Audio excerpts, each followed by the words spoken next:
Good morning, good morning, good morning, good morning. Hey, y'all, what's up? Is it Wednesday? Yo, happy Wednesday, yo. Y'all on y'all hump day of work. What's up? How y'all feeling on this good day? Man, let's get our favorite on here. I got a feeling we're going to have a great day at work today, y'all. I hope y'all ready. Somebody ain't ready. What's up, y'all? Hey, Taylor. Hey, Audrey. Miss, I don't even know what to say. Good morning. I don't want to violate the situation. That was a close one. Which one do you like better? I don't know. The heartbeats don't even know what we're talking about. I just got on laughing because of your last text, yo. Tell them. We're gonna tell them after you pick one. I think I need their help in picking. They need to pick one for me, and I just pick the best one. You want to do that? Let's do that. All right. So, y'all, today we're having a Central Soul collaboration partnership. Everyone give it up. Ms. Ray, did you want to tell everybody more about the partnership or collaboration that we're doing today? Oh, I thought they were just going to figure it out. Yo, basically, we got something really, really cool planned out for this day. And shout out to our partners at Central Soul. So today is going to be all about bringing two communities together, the Black community and the Latina community. So all day today, we represent with our Latino friends, and we're going to have interesting conversations. You talking about everything from police to race to why we don't like each other. Let's just be real. Like, it's about to be some heavy conversations, some good stuff going on today. And I really want to leave the space for the young people that's going to be joining us to really facilitate these conversations and have these conversations with you guys. So it's going to be a cool day. But one of the things that came up was this protection of identity thing. Something that we kind of take for granted. Like, I never even think about using my real name when I'm in places because that's how people know me. So what we're doing is we are changing our names in support of our partners who will be using their alias names today for these conversations. Did I say that right? Yes, Miss, I don't know what to call you yet. Miss Kendra. Good morning, Miss Kendra. Good morning. So I don't want to be the only person left out because y'all know Miss Money Mo hit me with the big setup. She told me like 2 minutes before we about to go live. I'm like, yo, what? I couldn't even think about this last night. It's better on the fly. It makes it fun. Man, so I need y'all to help me pick a name. So whatever name y'all think is going to fit me for today, tell me, and I'm going to change my name to that. I'm just going to pick the best one that come up. I like in the comments. Yeah, I need some help. We got time to say good morning real quick or not, Miss Kendra? Yeah, we do. You know we got to acknowledge the top spot every day. Good morning. Hey, yo, Journal Jade. Journal Jade. Good morning, Journal Jade. Yo, we love to see it. She on top of. Yo, Life with Live said Miss Gendra, like Kendra with a J. Like put that on my list, Miss Simone. I like that. All right, Miss Gendra. I like that one. Yes. But good morning to our top spot, General J. Good to see you. Team Carmen, where y'all at, y'all? Good morning. AKA Team Cole in the summer. Good to have y'all here. Team Dom, where y'all at? Morning, Team Dominator. Y'all come to work, Team Dom. Yo, jump up on somebody's table this morning and tell them you about to get live on Success Sessions, y'all, because y'all them dominators. What's up, y'all? Hey, good morning. Team Evan, where y'all at? Good morning. Hey, yo, go shake y'all stoves, shake y'all ovens. Tell y'all parents y'all baking bread today, yo. Are y'all here today? Good morning. Wake up, Team Evan. Oh, that is funny. Morning. Team Luke. Hey. AKA Team Legendary. What's up? Y'all here today, man? Good morning, Legends in the Making. I can hear y'all. I don't hear y'all. Y'all must be over west because y'all know I'm over east. Y'all must be. I can't hear y'all. Y'all gotta get a little louder. What's up? Good morning, y'all. Team Tremaine. Yo, low key, that's like my favorite team, y'all.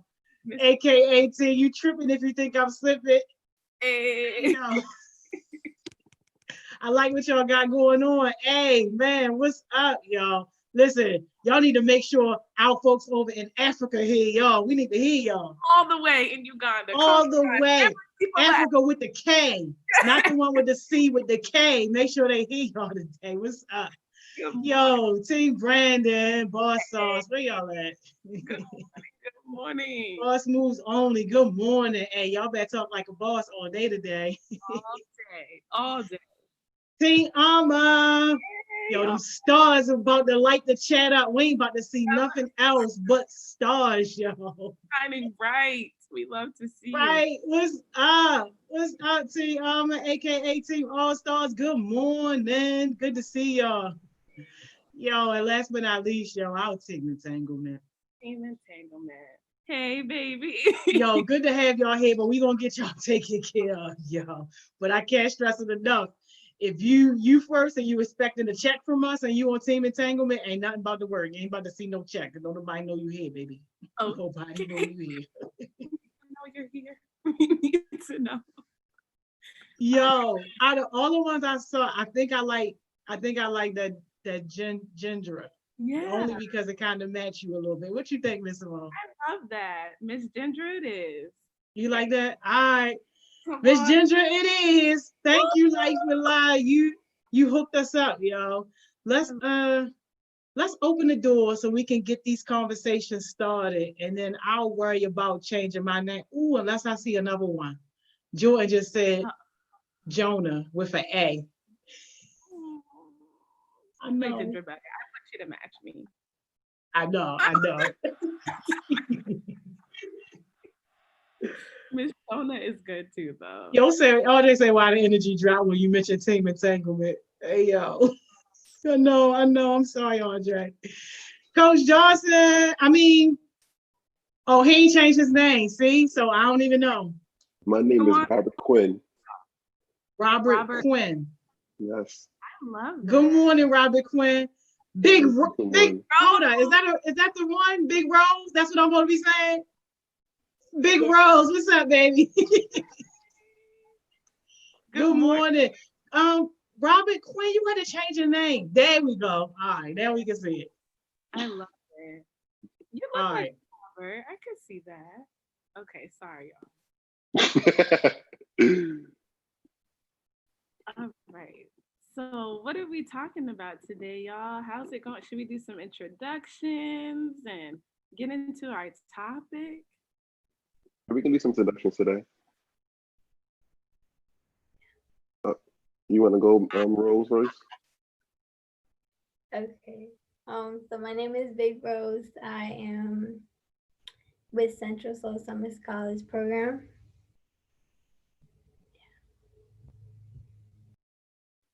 Okay, my name is Robert Quinn, and I'm with HeartSmiles Program. All right. Why are me and Miss Joni more excited than you guys? What's going on today? We got Big Rose and Robert. They still sleep. Big Rose and Robert gonna have to get up. I'm woke. I'm just, it's kind of like it's different today, so I got to feel the vibe out first. You feel me? All right. Well, what are we talking about today, y'all? Maybe once we get into our topic, we can really get the energy going, get y'all up and awake. So, Rose, you want to tell the topic, or you want me to tell it? I can say it. We're talking about police brutality today. We're going into really strong topic in the morning. I love it. Set the morning off right. We're not afraid for tough conversations. I'm happy that we could have it together. So we just gonna go right into the topic. Like we just gonna dive in. So good morning, everybody. Like Rose said, today topic is going to be about police brutality. So we just gonna get right into it. If you guys have any stories about police brutality, let us know in the chat. I'm actually watching the chat right now. It's Miss Gendra, Miss Kendra, Rose, if you guys have any police brutality stories, so let us know. Rose, is there any story that you want to start off with right now? Because me personally, I have no direct like physical experience with police brutality besides what I see on TV with the George Floyd and the Breonna Taylor and stuff like that. But if you have any stories you want to tell, you can tell your story. If we want to start off strong, we can go into like the ICE is like the still like police. And so basically, well, it didn't happen like straight to me, and I don't know like exactly the pain that the person could go through, but it's like a really like a friend of mine, and I know that she had to go through a lot with this.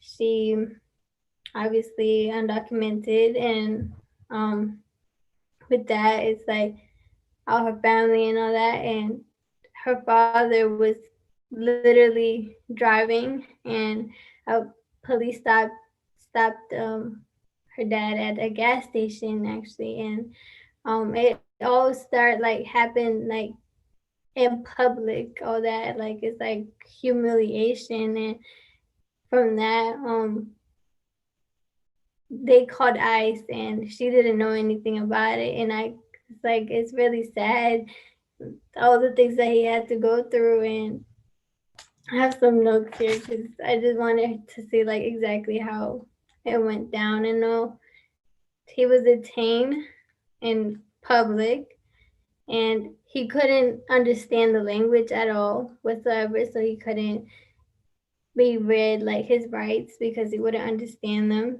So, and when he got into that, like his family couldn't really see him at all.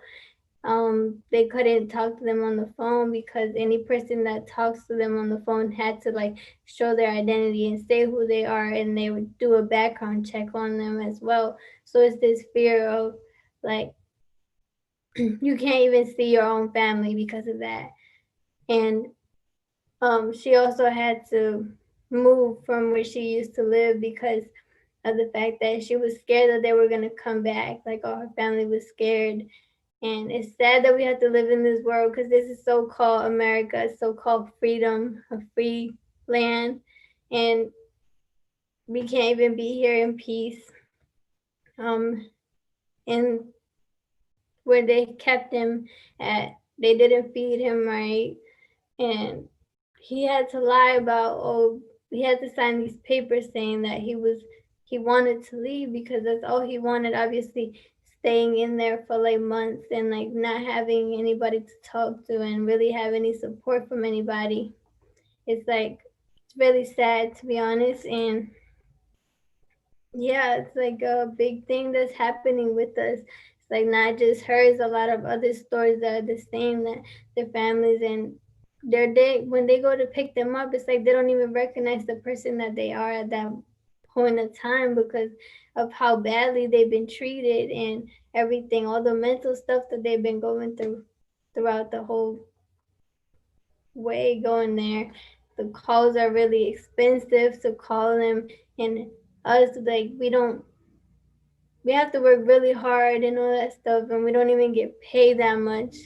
So therefore it's like we can't be spending that much money. There's other stuff that we need to pay for, bills, rent, and all that. So it's like it's this fear that's going on around in our community of a police, and we can't even go to them because one, language barriers, then having to fear that they're gonna call ICE. So it's really sad.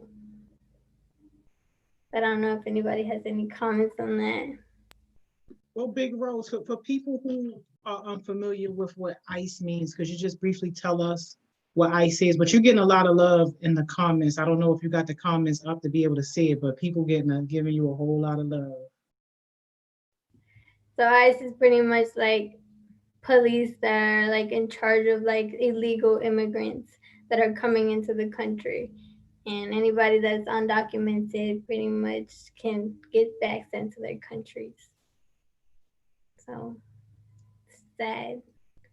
Because the only thing that we come here for is to have freedom and work for our families. And the fact that we have to worry about doing everything right and making sure that we don't do anything wrong and all that stuff to make sure that our families are safe.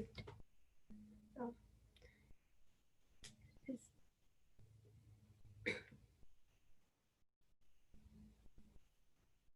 Thank you so much for sharing, Rose. We appreciate you for, just being vulnerable and sharing that story. And I know we have Malik on. So, Malik, welcome. Good morning. Did you want to introduce yourself before we comment more on Big Rose's story and maybe share stories of your own? My name is Malik, and I'm at HeartSmiles. Um, I have two friends. They're from Honduras, and I don't want to put that business up there, but two friends, and I believe ICE and the police came to the school to try and come and get them, but the principal wasn't trying to let them in because they're minors, and two, they were in school. So my principal was like, "Why try to come and get them when they didn't do anything? Go to the parents first." So they still here, but the parents got deported. I think. I don't want to tell no full stories, but I think they got deported.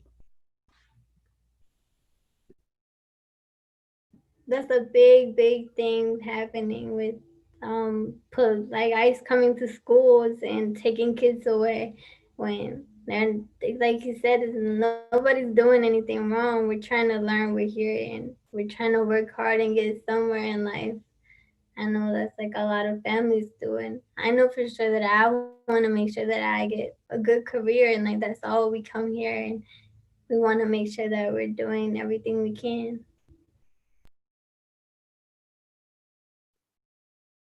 Absolutely. Robert, did you want to comment on anything before I? I mean, thank you for telling your story, Rose. We're definitely going to give you a lot of love here, Heart Smiles. This is a big community. We know we just don't bring people in and don't connect. We bring you in and bring you in as a family. So we definitely do send our wishes out to you. We definitely going to be in contact with you after this and so forth.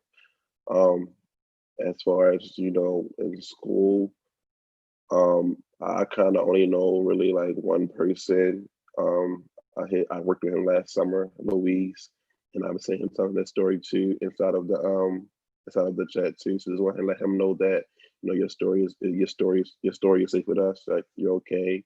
So that's just for me. I really haven't had no direct experience with this type of situation, but I just really want to say that I'm sorry that you've been going through this and that we're here for you. So, yeah. Absolutely. Thank you, Robert. That was powerful.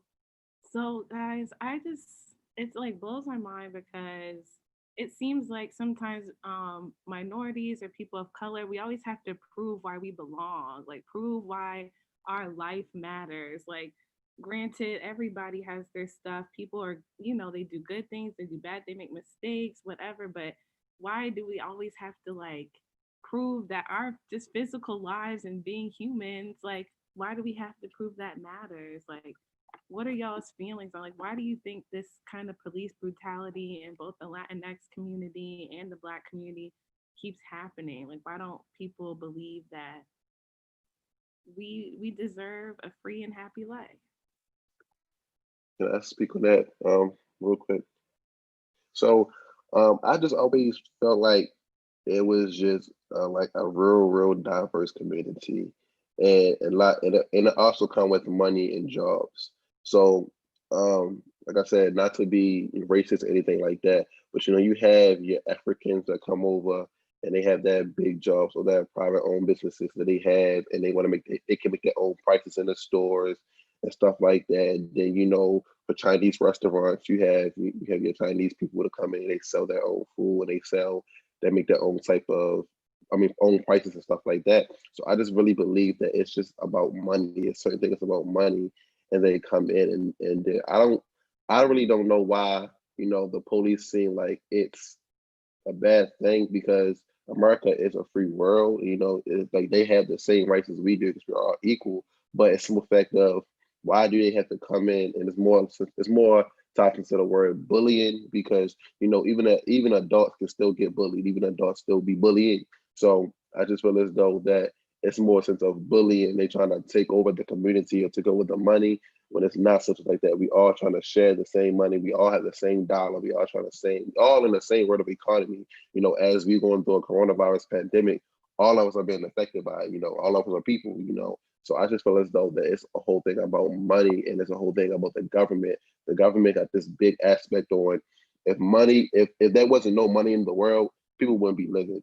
And that's kind of sad because the world revolves around money. Everything revolves around money. YouTube, Zoom, Joni, her taking it back, like stuff like that revolves around money. And if certain things don't bring in money, then it's sad. It's just not going to work out well.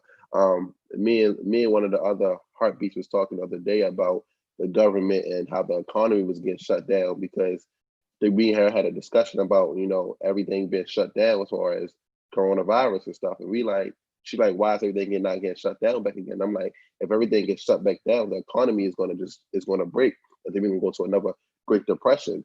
I told her myself my own opinion. I would rather be suffering from a coronavirus pandemic and having a possibility of not catching it than being going outside and have to survive into a Great Depression all over again for economy. So that's my point. Thank you for that perspective, Robert.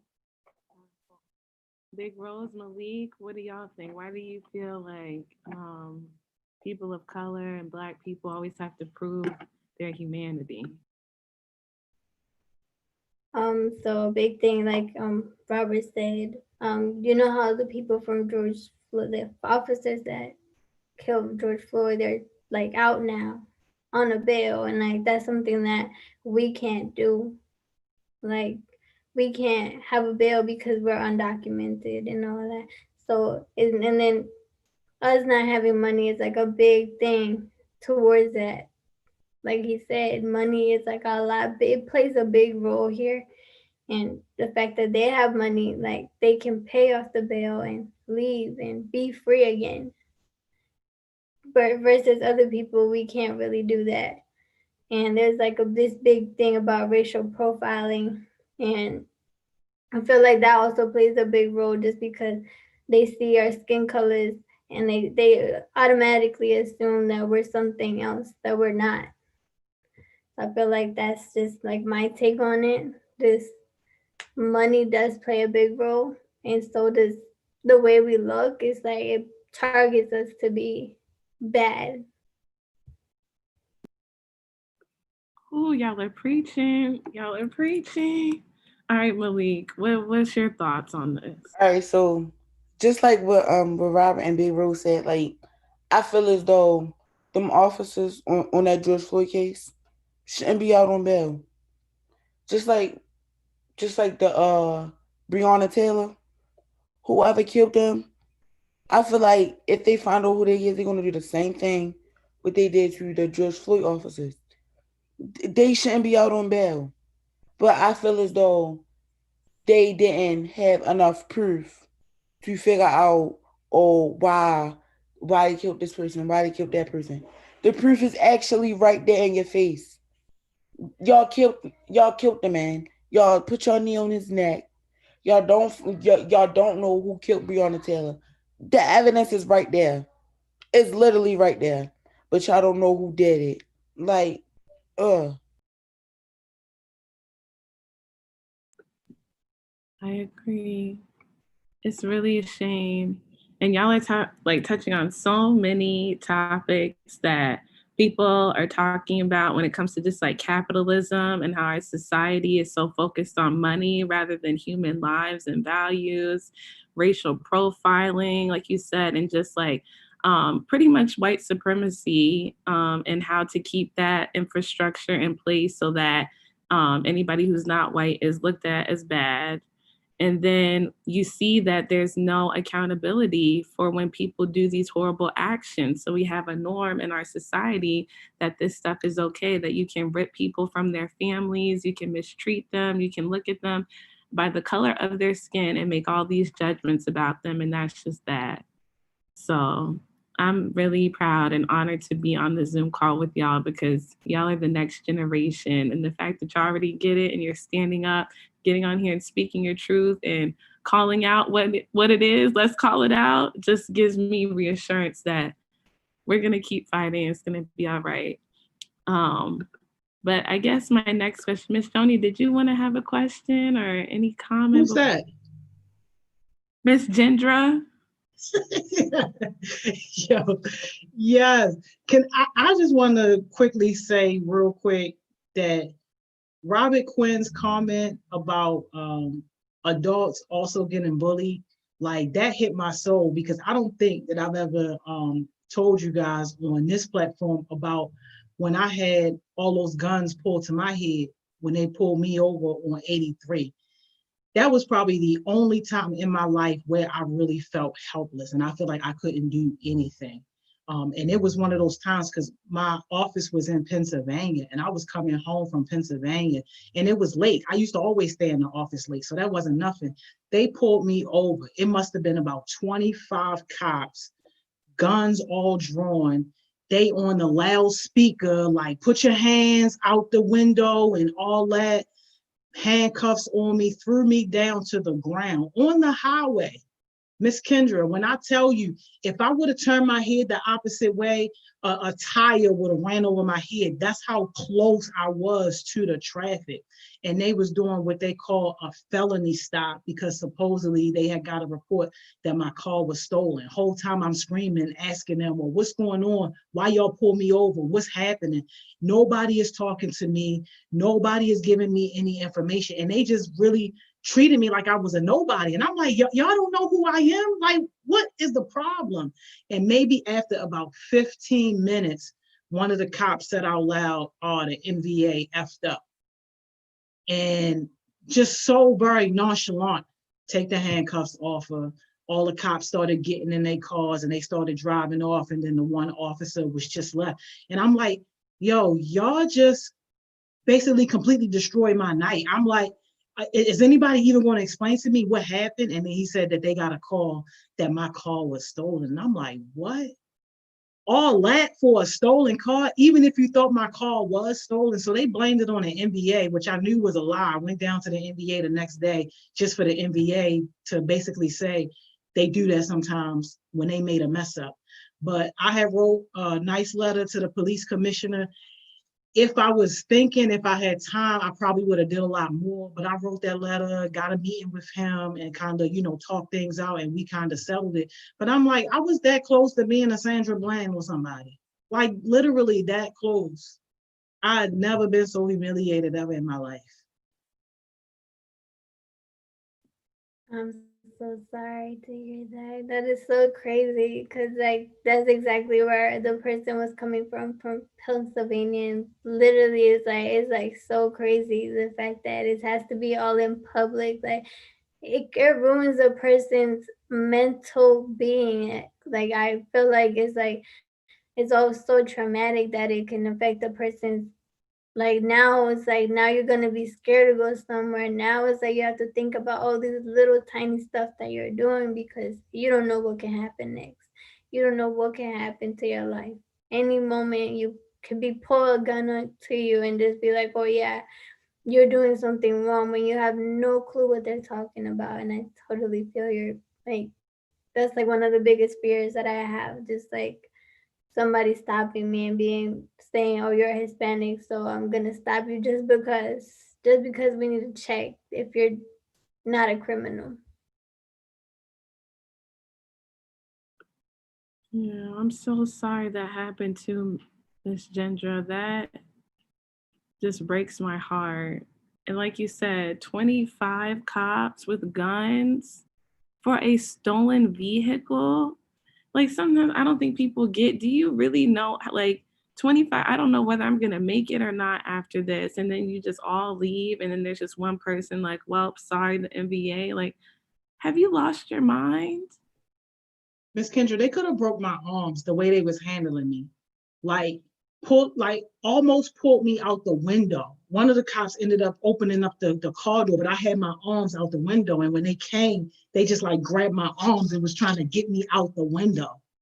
And I'm just like, I'm just getting off of work. Do you realize who I am, what I do? Man, we'll never forget that. I'm so sorry. And like you said, Big Rose, just taking people's dignity, respect, just that is a traumatic experience.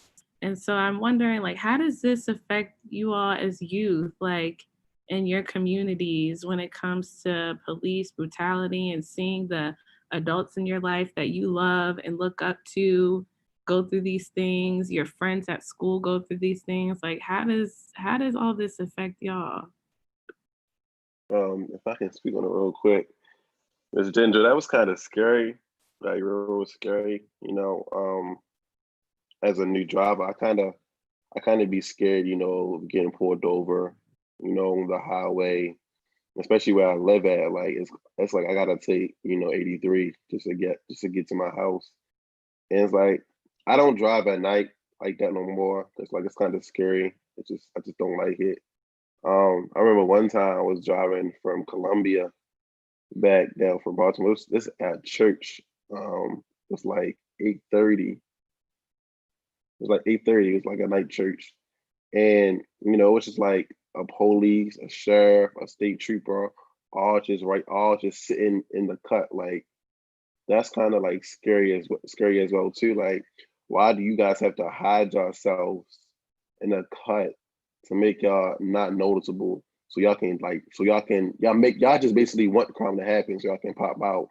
Like that's not right. Like what if a car accident happened and you in the cut but you can't see it because you all be in the cut or something?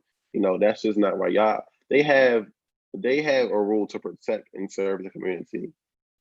They don't do nothing. They kill and humiliate the community, and that's not how it's supposed to be. So I definitely do feel as though that's not right. Like 25 cops for a stolen car. Like Miss Ginger, you had a nice stolen car at that point. Then your car was a BMW. Like you had something. I didn't have nothing heavy. Mitsubishi Galant. It was maybe about 2 years old. Nothing serious. Wow, and that's just crazy. That's just crazy. Miss Kendra, can you repeat the question one more time? I just had to talk to Miss Ginger about that. I'm sorry. Yeah, no, it's okay. The question is like, how is this police brutality and, ICE and seeing people that you look up to, like Miss Gendra and Big Rose, your friend's father, like hearing their experiences of police brutality, and then just even your peers, like Malik talked about how, having to fear that your friends are gonna just be in school and then all of a sudden be gone. So I just wanted to hear from y'all for anything like y'all feel about it just from a youth perspective. Um, this kind of hit close to home because I also wanted to get into the law field as I go to college as well. And I want to be a judge. But in order to be a judge, I have to be a prosecuting lawyer. And where I'm from now, I'm not gonna like before I say this, I'm not gonna let this affect what I'm gonna do in life and where my community is or how I'm gonna do in life. But where I'm from, if a prosecuting lawyer would be, or you a snitch, or you a rat, or you this, that, and the third, or we gonna get you if you come home. Certain stuff like that. So it's still a fact of I'm not rethinking my major. I'm not gonna change my major because that's what I want to do in life. But it's just certain precautions of what I gotta do. And that's kind of crazy because where I live at and where I'm from, I gotta change. I don't gotta change. I just gotta basically watch how I do my job and certain fact of my safety. And even as coming home from North Carolina, you know, They're down there in North Carolina. They don't like black people like that. They don't. It's one of the biggest racist countries, not countries, states in the world. North Carolina, that's down south. So it's kind of scary because I'm going into the law field as well. So I'm gonna have to be around a lot of police officers, a lot of judge, a lot of lawyers, public defenders, criminals at that sort. And it's just I just gotta sit back and I gotta think about how would I want to go through this, basically mentally prepare myself for this, going into something as big as the criminal justice field, because as we all know that our justice is not served correctly, and that's kind of how I want to reform the justice, but it's just I gotta move a different way that other lawyers move because of the way I'm from, and that's and it's not right because of where I live at. So yeah. You're right. It's gonna make you better. And we love you and support you 100%. Judge Robert. Okay. Big Rose, Malik, who wants to go next? I'm gonna just say something real quick. Just like he said, it's sad that we have to take so much precaution now. Like, it's all about taking precautions and making sure that you're doing everything absolutely right when it shouldn't be like that. Because, like I said in the beginning, this is supposed to be a free world, a free country. Like, we're supposed to be free, but we have to worry about all this stuff about making sure that we're making right decisions, making sure that we're not doing anything wrong, making sure that we do everything absolutely right. And even though we can be doing everything absolutely right, anything could happen at the end of the day. Anybody could just pull up on you and just, yeah, it's just really sad. It's scary. It just puts a lot of fear on minorities and, yeah. Could you repeat the question, Miss Kendra? Yeah. And we can also, I'm going to throw in another question after this. So y'all be thinking about it because our time, we never have enough time.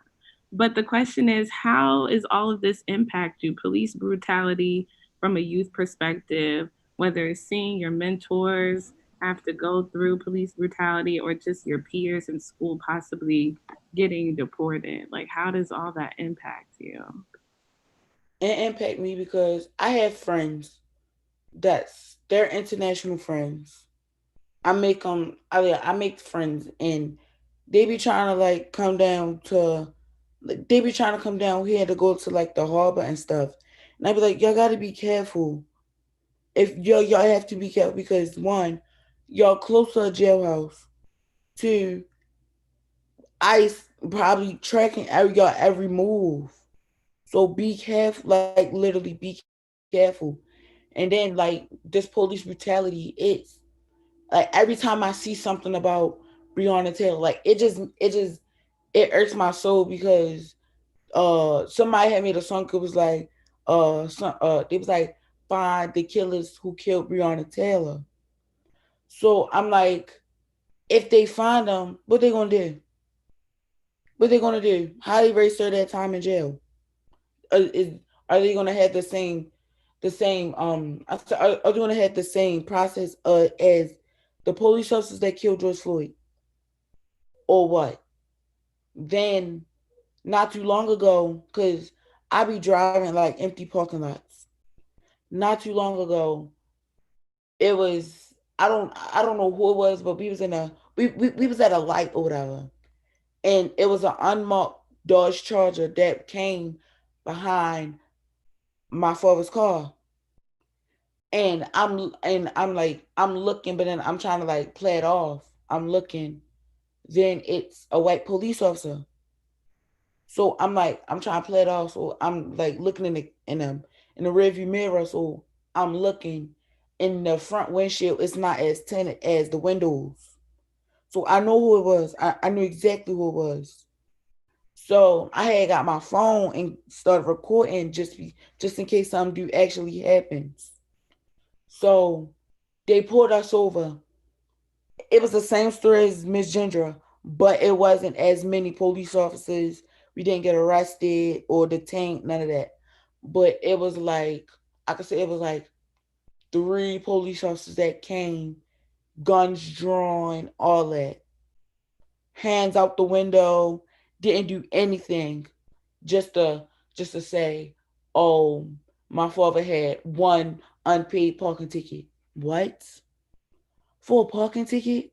Really? Really? When y'all could have emailed that or sent out another one? Really? Then I was like, I gotta get this story out. If I'm with HeartSmiles, I gotta get this story out. Because if I don't, nobody's not gonna hear my story. Like, I got to get this story out. And I did. And it affect me in different kind of ways, because now it feel like, because me and my folks, we got the same name. And now it affects me like, oh, now what if I don't want to drive no more? Or what if I'm scared to drive? What if, like, certain stuff, it just triggers me a lot. Like, I don't know. Thank you for sharing, Malik. And I'm so, so sorry that happened to you and your father. That's unacceptable. Unacceptable. But thank you for sharing your story. And oh Jesus, okay. Is that Lewis that just joined? Lewis, can you show your face for us so everyone can see you?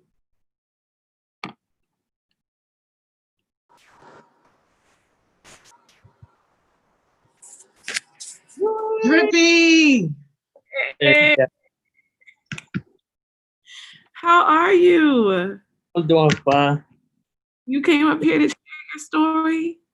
I mean, yeah, but I don't know. They told me if I wanted to wait for the next session or not, but I guess I'm in, so I don't know if you guys want me to. No, I have no problem. I'm actually very happy to see you, and I'm going to shut up because we only have 10 minutes, and I want you to share what's on. All right, so it was like probably like I would say like mid senior year. I didn't know anything about it until I got home from like something I was doing, and my aunt had told me that my uncle had got deported. Basically, she said it was in front of the house. So I said, "What happened?" She said that somebody had called the cops on him. I guess it was a neighbor or something, and he was just trying to get in his car, and they said that or she told me that basically they were racially profiling him because he said, "I'm not like this car too like too much like it's like a luxury car," and basically his kind wouldn't like be able to own something like that, and like he owns his own like little business and stuff, so like he was making bread, so uh I was like, oh, so like what happened? They said they took him to the station, this and that. She don't know what happened. Next couple of days, we heard back from my aunt. She told her they got deported, this and that. She was going through a rough time. She was going crazy and all. She was packing her stuff. It was like probably like a good week or so. Uh, I was missing like a lot of assignments and stuff, and nobody really noticed. But like basically after school, I just straight went to her house, helped her pack up, stuff like that, because she wanted to move to Mexico with him. And well, yeah, one of my teachers reached out, basically told me, yeah, this and that, because I had like this one big essay to do, and like I couldn't turn it in time. She gave me like she extended my time, and I mean, it was crazy, but at the end of the day, she decided to stay here because like she's an entrepreneur herself. Like she I don't know what you call it exactly, but like she takes care of the elderly. Like her house is for the elderly. So like yeah. Uh that's pretty much it for real. I don't know. I don't know what else to say. But yeah, that was like my little take on that. But like other than that, I never experienced that like myself. Just like through my uncle. So that's about it. Yeah. Well, thank you so much for sharing, Drippy. And I'm so sorry that happened to your family. Like, even if it, like you said, it's not directly you, but it still impacts you and your family and the people that know you and love you. And it just is not right. This is all very disgusting. I'm so sorry that this has to be a topic, but No, it's I, all right. Yeah. my next question, and then everybody be thinking about a quick jewel where we end. But what can police do better to make our communities feel safe? Like, what can police do better? Um, honestly, you just gotta basically. Like, I can't sit up here and say rehire police officers because they're going to do the same thing that they already been doing because not all police officers are the same. But you really, it's not. I mean, I really don't know what really can you do. Like, what is it really that they can do? You know, I've seen a lot of people, and people say be defunded. You know, but if they don't get enough, if they're not getting enough money, they're gonna start doing it. They're gonna start being worse because they're not getting paid for it. You know how people be. If we're not getting that much money we want, we're not gonna do the job. We're gonna do the job to best of our abilities. So people say defund it, but I don't. It's nothing we can really do. You know, I would say a longer boot camp. You know, look, have Miss Ginger go in there and talk to them about leadership or something. I mean, because what else can we really do? It's crazy because what else can we really do? Have any ideas? I'm sorry. So I would say it's like what we can do is pretty much educate the public. That's all we can really do. Educate ourselves and make sure that we understand what's really going on out in the world and making sure that we stick up for each other. Because there's like a whole thing about black and the brown community not getting together, and like I feel like we should support each other and make sure that we're doing good and making sure we're not putting each other down, because like that's a big thing. So I feel like if that's all we can do, protect each other. Like that's the best that we can do, and then it's up to them, to be honest, because we can't control their lives. We can't really control what they do. That's powerful. Anybody else have any ideas? What can the police do? What can we do? I want to add on what Robert said. Um, like, yeah, what can we do without being too black? It's a slang. In my neighborhood, we said, "Oh, what else can we do without being too black?" What you mean? Like the police literally said it. Well, we and y'all can't do anything because y'all too black, huh? Then the police in my area, because it's a police station down the street, and like I never seen no black police officer come up that station. It's like they do like their daily checks every 2 hours. I be on a push and I will watch. Like they don't do nothing. Like they roll down that window. I be listening to my music, roll down that window just to look at me and just slowly drive. Like I'm not doing anything. Don't stop here. Keep going. Finish going about your day. Not doing anything to you. Not doing anything to the public. Not doing anything to the community. Go about your business. Like, what can we do? Like everything we try to do, we try to protest. Obviously, it didn't. Obviously, it didn't work because you killed another person after the protest. Like, what can we do? Right, y'all. Let's do our jewels because this is a powerful conversation. And the way y'all are dropping gems, I'm ready to have a whole nother one. And you know, Miss Joy is gonna cut us off. I mean, Miss Ginger, oh, we need to go. Okay. Just thank y'all so much. Thank you so much for using your voice to talk about real things that are happening in our community. We don't take it for granted. We love and appreciate y'all. And no matter what labels the world tries to put on us, we're going to keep breaking those labels, breaking boundaries, and support and protect each other, like Rose said. So that's my jewel. Who's next? Yes, you got 5 seconds. Okay, my jewel is. Never mind. Somebody go first. Wasted 2 of your 5 seconds. Come on, Malik, real quick. Always say that you're enough. Enough. Never look at your friends and say, oh, y'all doing it better than me. If they can do it, you can do it too. Yes. Drippy. I'm gonna say, don't judge a book by its cover. Please Yes. don't, because like you don't know what that person got going on in their life. You don't know what they about. None of that. That's how people die.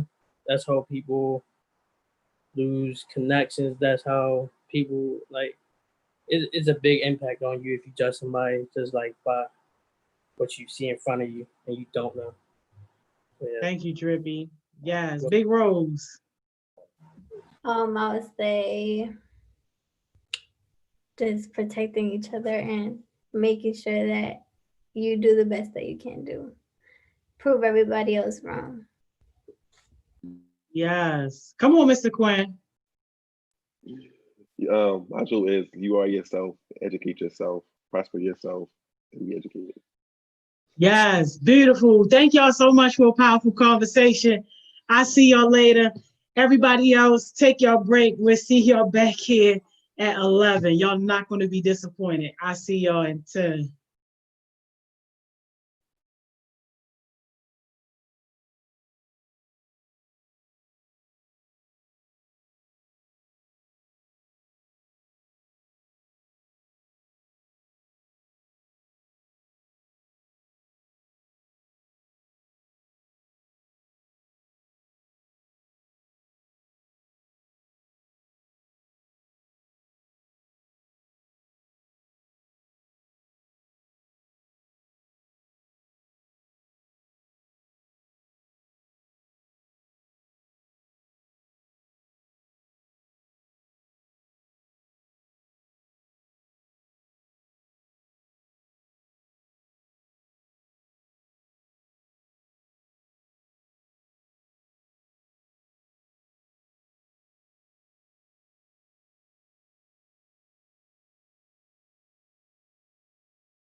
Hey y'all, hey y'all, hey y'all. We are back. We are back.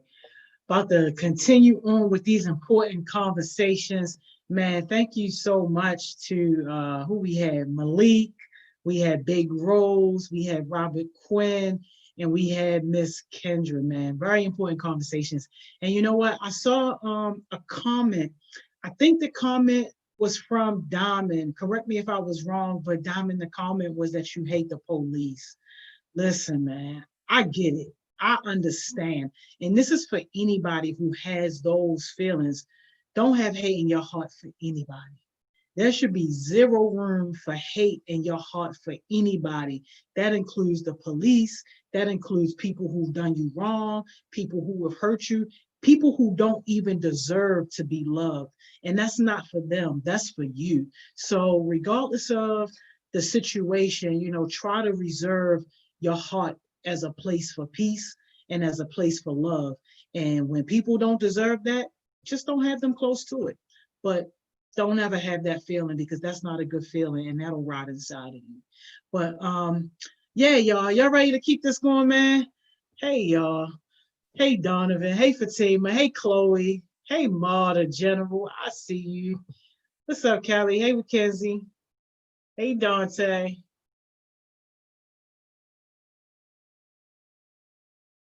Hey Kay. Hey Mazel.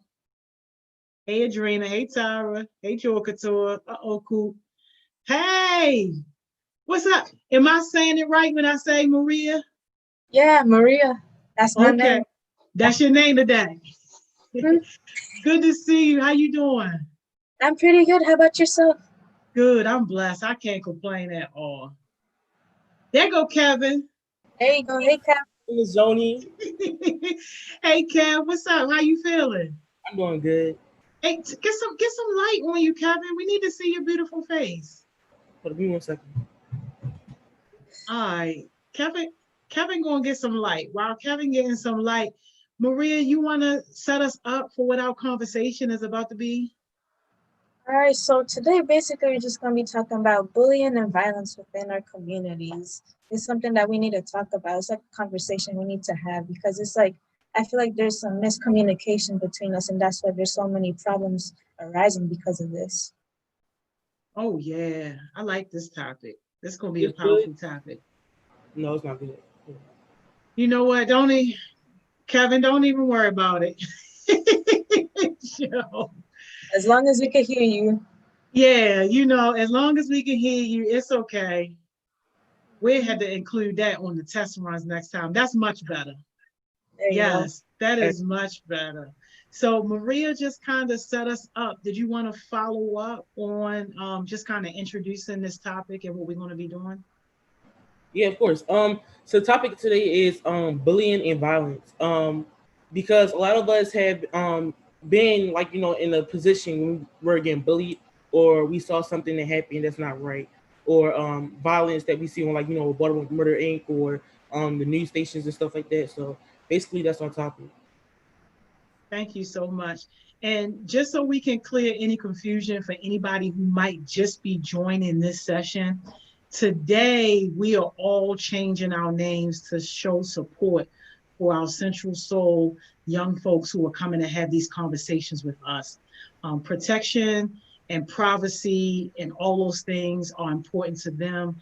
And for them to feel protected, they wanted to join the sessions, but change their names. So because they did it, we're doing it out of a show of support. So I see some comments saying, hold up, wait a minute, ain't that such and such? Ain't Yes, yes, and yes, and yes. Your eyes are not playing tricks on you.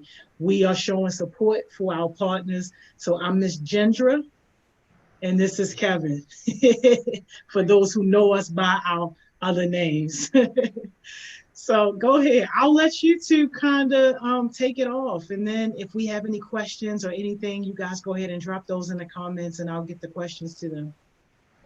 Okay. So me and Maria was talking yesterday, and we made some points about like we would like to talk about today. As far as like bullying and violence.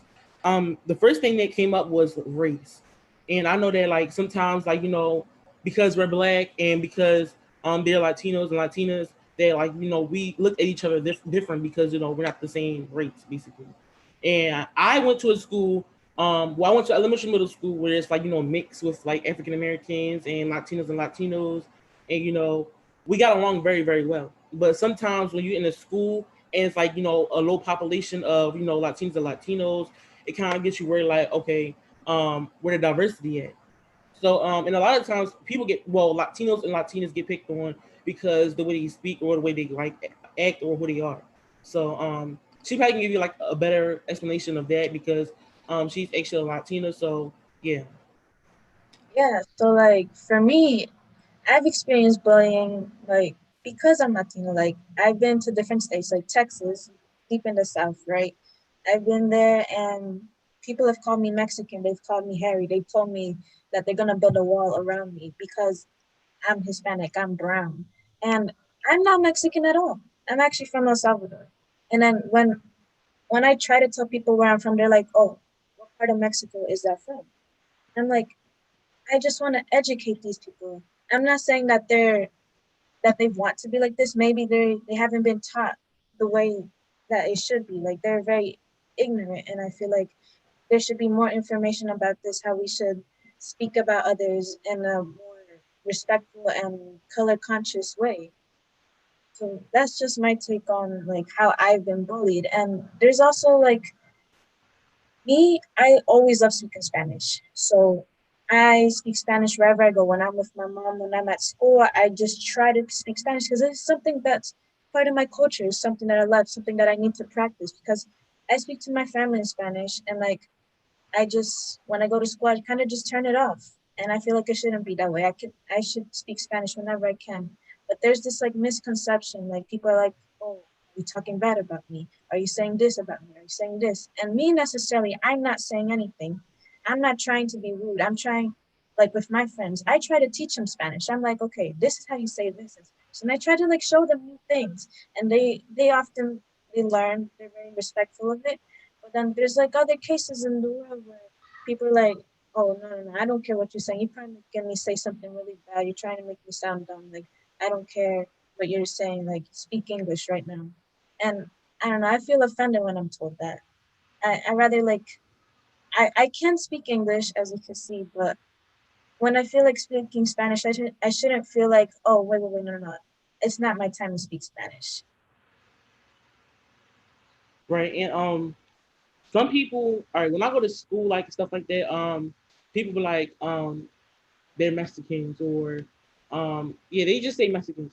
Not only like, Mexicans speak Spanish, like it's different people from different countries that also speak Spanish. And I feel like that's very disrespectful to call somebody Mexican because I think they should just be called Latinos or Latinas, period. And for people to call them like Mexicans, I feel like, yeah, that's just wrong to me because I feel like that's not who they are. But like, they just look like, how to say it? They basically put them in the same category, basically. So yeah. Yeah, and it's like it's because what's shown in the media, what something to people in America, they see like a lot of I don't know Mexican actors and actresses that are shown in Hollywood, but we're not shown the representation. Like people don't know people Spanish actors, they don't know people from like Brazil or from like Argentina. Like there's so many different other countries, and like we just resort to Mexico because it's so close to us. And I feel like we should have more representation. Like for example, in the Hispanic TV, right? Actors and actresses, they're all like they're white, they're light skinned, and like there's this thing about colorism within our community, like the Hispanic community, where people are like, "Oh, I want to better our race," and it shouldn't be like that. It should be like we should love who we are. We all share same cultures. It could be small differences, like we say things differently, but we all understand each other. We all have similar experiences, and it should be something like that. That's definitely. So basically, yeah, like that's a point of like bullying and how sometimes we get bullied for like who they is and who they are. I'm gonna speak off the black community. Sometimes I'm not trying to say that like you're one of them, but I'm just saying sometimes Latinos they speak a different language, but they like being disrespectful as they speak it. If that makes sense. So like I've been called a bunch of names. I understood what they were saying because like I got taught that because I went to elementary middle school, where they speak a lot of like, languages and, like Spanish and stuff like that. And for us Black African Americans to not understand what they're saying, me, I understand what they're saying. I feel like it was like kind of rude for them to like, say some disrespectful things in Spanish to us, which is not right. That's also like, effective bullying as well.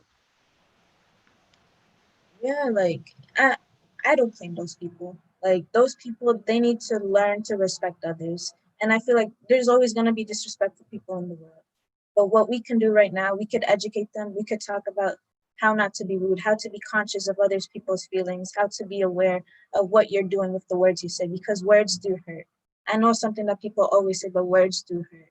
You could say things in the moment, and the person that you're telling it to is going to stay with them for the rest of your life. Because what people told me, I still remember it. They probably don't, but like I still remember these things, and it just shapes me to be the person I am today. So like I'm sorry for you, Kevin, that you had to go through all of that. I really am, but like there's a lot of people who need to change. They need to learn more about our communities, how to respect each other.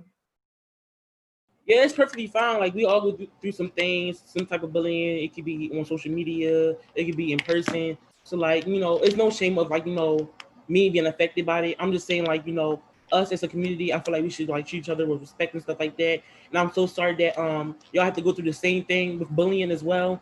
And that y'all have to be like, be affected by what we say and what we do to y'all guys. Um So I think Lewis. yes. Yeah, that's Drippy. Drippy said that he really wanted to get on. His time had got come short from the last session. Drippy, you gotta show your camera and come on, baby. We waiting on you. This conversation too important. Yeah. Oh, first I wanted to when oh shit, I forgot to change my name. I'm sorry. I think it's my username. All right. So basically, what Kevin had said, it was like some Hispanic kids like to get disrespectful, uh, when they're speaking Spanish, right? So basically, from my experience, I mean, I never did it because I always fit in well because like basically I grew up somewhere like different. Like I grew up in Park Heights, so like I always had a bunch of like Black friends, just hung out with everybody. So it was always normalized to me that like I wouldn't say nothing disrespectful in Spanish to them, just in general. I never got like I've gotten bullied, but it was always handled because I always had like English friends, and like yeah, they protect me. But when it was someone else, it was different. See, look, some kids they don't like they tolerate the disrespect and they say something about it, but they never really do anything. They either tell someone like an ESOL teacher, anybody, like all right, but like fact is like when they get disrespectful, they just speak. They just like they don't speak English, but they get disrespectful in Spanish, right? Uh, it's mostly because they're getting bullied. It is like 9 times out of 10 because they're getting bullied and they never want to say anything, and they know that they're afraid that if they say something to them, they're gonna get beat up. Because we always Spanish people always like Hispanic, they always looked at as like the little person. And it still happens to me to this day. Like every day, like I had my internship at the living classrooms at the UA house, I remember somebody, it was two folks, it was a black man, it was a white man. And I was just chilling, I was asking for like directions or whatever. Uh I just said forget about it, right? So I walked away. They got to follow me. They got telling me, yo, what time it is, this and that, stuff like that. And like at one point, I realized they was basically trying to rob me. And I got like people try to rob me multiple times. It happens multiple times. It's usually because of how like stuff I wear, basically because I like to stay fresh. With my money, I don't know what y'all do with y'all money, but like with my money, I like to buy sneakers. I like to dress nice, basically. And basically I had some sneakers on, you know, they like about $200 or whatever. But like they like real colorful and they real eye catching. So like they were telling me, yo, can I see your shoes, this and that. And basically, you know, usually I confront the person, but this time it was two individuals. And they was way bigger than me. So basically I had no hope. Like I basically I had no faith in me being able to fight them off, like fend for myself, you know, get away. Because you know it's in the street. You don't know what's going to happen in the street. You know, you never know what that person might have on them.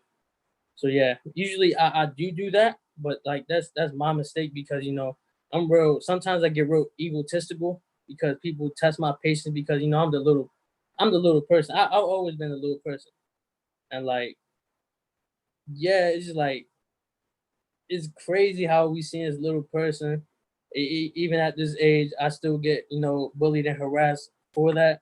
Basically, like another time, I remember my mother.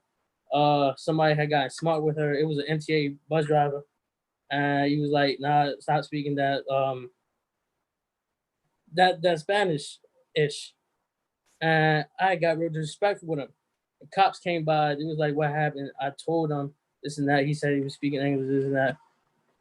I mean, speaking Spanish and shit. My fault. I'm so sorry. Mind my language. I'm just a little angry. Uh, but yeah, it's like it's crazy because like most most Hispanic kids don't like to speak up at all. They aren't real confrontational. None of that. I remember one of my friends. Uh, basically, he It's never wanted to important, speak. Drippy, but we giving you 20 more seconds so we can still continue with the rest of the conversation. I got you. I got you. Well, all right. So basically, he never stood up for himself. So I always told him, if anything, come to me. It was multiple times if somebody tried to test him, somebody tried to rob him in school, and he never did nothing about it. He never wanted to tell me, but every time I did get the chance of being told that, you know, I stood up for him because I like to be the bigger man in that situation, and like I don't tolerate the disrespect, and I don't go for none of that. And I mean that's my take on like what Kevin was saying because like a lot of kids they just like you know speak to themselves, speak to their friends, disrespectful tone, this and that, because like you know they're afraid of being confrontational. So yeah. Thank you so much for like sharing your story and your perspective on that. I know that Marie got like two stories to share with y'all guys, but like you know these stories definitely hit me to the heart because I feel like us African Americans go through the same thing. But I'm gonna let her share it. So yeah. Yeah, like I have stories from friends, like experience that happened to them because it just changed their way how they perceive Black people. And I just want to share these stories to like just give you guys like a visual of how why they perceive Black people in such a way. Like I'm not trying to say that Black people are bad at all, but these just happen to be their experiences, okay? So I have one where my friend's uncle, right? This was like in the early 2000s, and he just happened to be walking from work, right? And then these 10 Black people followed him with bats and they beat him. They gave him a concussion and he had to go to the hospital. He was all bloody. They took his wallet, they took his money, they took everything from him. And so, like, this left an impression on him on, like, what Black people are like. And this similar thing happened to another friend of mine. Her her uncle was leaving work, like around 3 to 4 p.m. So, like, daylight, right?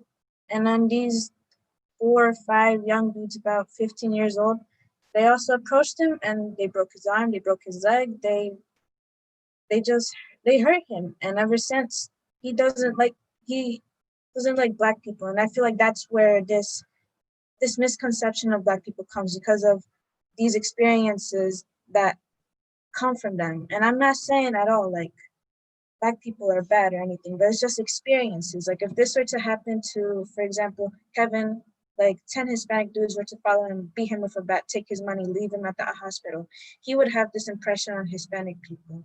So I just wanted to share these stories to give like an image of how we perceive Black people the way we do. Like I don't. My family, I have Black people in my family. I love them. I respect them. My immediate family, we're very respectful of everyone. We don't care where you come from, what race you are, what you do. We don't care. But like I just want to open the conversation like how we could fix these things, how we could change this, how we could become better people and stop this violence that's coming within our communities. Yeah, I definitely agree. My mother had Hispanic friends as well. Like amazing people, very nice, very great. Um, to me, I feel like it's nothing wrong with Hispanics at all. Um, but I would like to tell you about this time when I like looked on Instagram and I saw like 10 Hispanics basically, or it could be more. They was running down the street chasing two black people with like sticks and stuff like that. So it can be like vice versa. It can go both ways. Like sometimes Hispanics can be dangerous. Sometimes we can be dangerous, but at the same time, I feel like violence is violence, and it should not be fair at all. And I feel like if we cannot come together, like be as like, well, be equal, basically. I mean, like, there's no point of even speaking to each other. But I feel like we should talk about things like this more because we have different perspectives on how we live and how we where we came from and stuff like that. So I know some people come from El Salvador, Mexico, and some other places as well, Dominican Republic and stuff like that. And we just raised in America, like we raised in black communities, um, projects and stuff like that. So based off how we look at people, because we look up to people, and also how we've been raised, it can show an effect in school buildings and also out in the community as well. Um, so I'm not saying it's like the right thing to do. It's definitely the wrong thing to do. But like as we look at each other's, what we do to each other and stuff like that, I feel like it's definitely wrong and it should definitely be talked about. And it should be more conversations like this. So my next point I would like to bring up, which is the violence, basically. All type of violence, gun violence, protesting against one another and stuff like that. Me we live in Baltimore City. People call it the murderland, and we always see people get killed daily. Like it's always on Baltimore Murder Inc. and stuff like that. And sometimes you see Hispanics. They say like Hispanics are killing each other and their families and stuff like that, and they chopping people down and stuff like that. The train stations and stuff like that. And I feel like us living into like a city and we see violence every day and us like the youth is not really speaking on it because we have our own lives and we go to school every day and we need to like go to school to learn and yeah, and like go to college and stuff like that. So that really don't be on our mind like every day. But what I'm saying is like people are thinking, okay, this is okay. It's like never okay. Um, I have seen a bunch of movies. I don't know if it happened in real life when you have African Americans gang members going against the Latino community or Hispanic community gang members. And I see that a lot in movies. And I never saw it in person because I seen like in Baltimore, I just seen like some black people and Hispanics getting along together. I live in the Hispanic area, so I get along with all my community and my neighbors very well. But like how we see it from my eyes, how I see it, I see that it's just like too much violence within the community itself in Baltimore City, and it should definitely be talked about and fixed. So yeah. Oh yeah, I agree with you. Like I every time I turn on the news, like WBAL, WMAR, first thing that comes up, there was a shootout in Baltimore City. Like baby showers, birthday parties, like at these apartment complexes, and like I don't know, it's just something that we see every day and we shouldn't. Like me growing up, I've been in Baltimore for a long time. I always see this on the news and I'm like, why? Why do we keep doing this? Why do we keep seeing these same exact things happening over and over again? Like, I want to see some type of change. Like, if we can make more programs to stop people from being out in the streets and going into like the wrong crews to learn more, to be better people, to use their intelligence for something that will help our society. Like, we need something good in the world. more art, we need more technology, we need something better, but it shouldn't be going towards gangs, it shouldn't be going towards violence. And we need to learn to respect each other. Like I said, education is key. Like education will get you out of a lot of things. Staying in school will keep you out of a lot of things and will eventually help you grow into something you want to be one day. So it's something that I don't know. I haven't experienced violence or any gun violence in my family, but like I really do want change for our city and for any other city here in America. Definitely. Another point, my bad. Another point we like to bring up is perceiving each other. And that's with family, friends, and school. So like I said, I went to elementary middle school when it's us together, Hispanics and black people together, we in the same classroom, we get along with each other. It's nothing wrong. But also sometimes when I'm with my friends and stuff like that, they could be saying some rude, disrespectful things. You know, to people basically. Um, my bad. All right. So yeah, they can say some disrespectful things to people as well. And I correct them and stuff like that. I'm like, that's not okay because you can't just talk about people like that. It's just wrong. Period. And we go to the same school, so basically we're learning the same thing. Education is important, and some people like, oh, Mexicans dumb, Hispanics are dumb. They can't learn nothing. They don't know how to speak English. Why they here and stuff like that. We're all here for a purpose, and we want to get our education. We want to go be something one day. We want to do stuff in life. And I feel like it's not okay for people to judge people because how they look or who they are or where they came from, that they have no right of learning or learning their education. Lewis, do you have something to say about this topic? Perceiving each other. Uh, yeah, like it's crazy because this relates to something that went on in my senior year too, where we have this whole class called PGC, Peer Group Connection. I think that's what it is. I'm not sure. I forgot. But me and my classmate, we were like, we were assigned to like the Spanish group. It was just group full of kids and nothing but Spanish. Just like nobody wanted to speak English. We try to help them speak more English, but nobody really wanted to. There was this one day where we had talked about like what do you want to do when you grow up, when you graduate high school, stuff like that. And that day I got real mad because most of them were like joking and stuff. And I asked them, why are you joking? They said, because the system's not gonna let us do anything. I'm like, what you mean? Like, they're not gonna let us go to college. They're not gonna let us do anything. They're not gonna let us do anything because we're illegal, basically. I'm like, I mean, anything's possible for real, but most of them joked about doing like, you know, like landscaping, stuff like that, construction, stuff like that, the stereotypical things.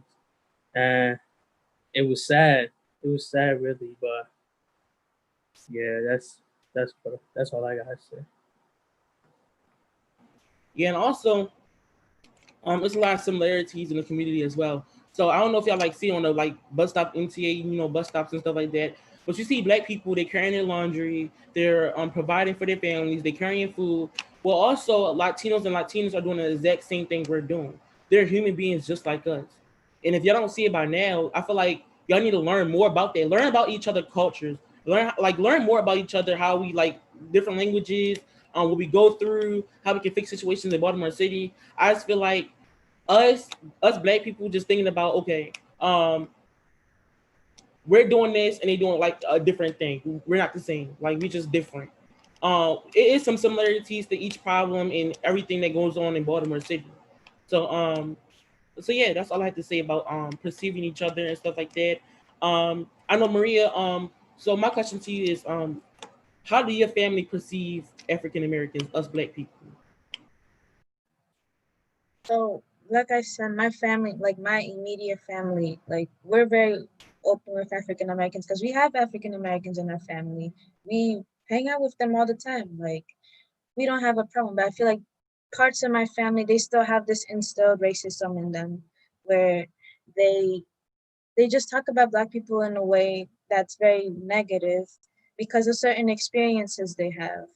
And I feel like it shouldn't be that way. We should know, we should learn about each other. Like how you said before, we should learn about each other's cultures. We should go out of our way to educate ourselves about each other's cultures. We, I find a lot of similarities in cultures. Like, for example, at my school, there are a lot of Filipinos. I never knew we had so many things in common. Even the way their language is so similar to Spanish, like you don't even understand. Like I understand most of the things they're saying, and I never knew that if I never got to learn their culture. I've tried their food. I've tried so many things. I try to learn so much about people's cultures. Like also Black communities, y'all have cookouts. We have carne asadas. Like basically the same thing. We have our family gets-togethers. I have a big family. I'm pretty sure a lot of Black families are really big too. Like we like getting together.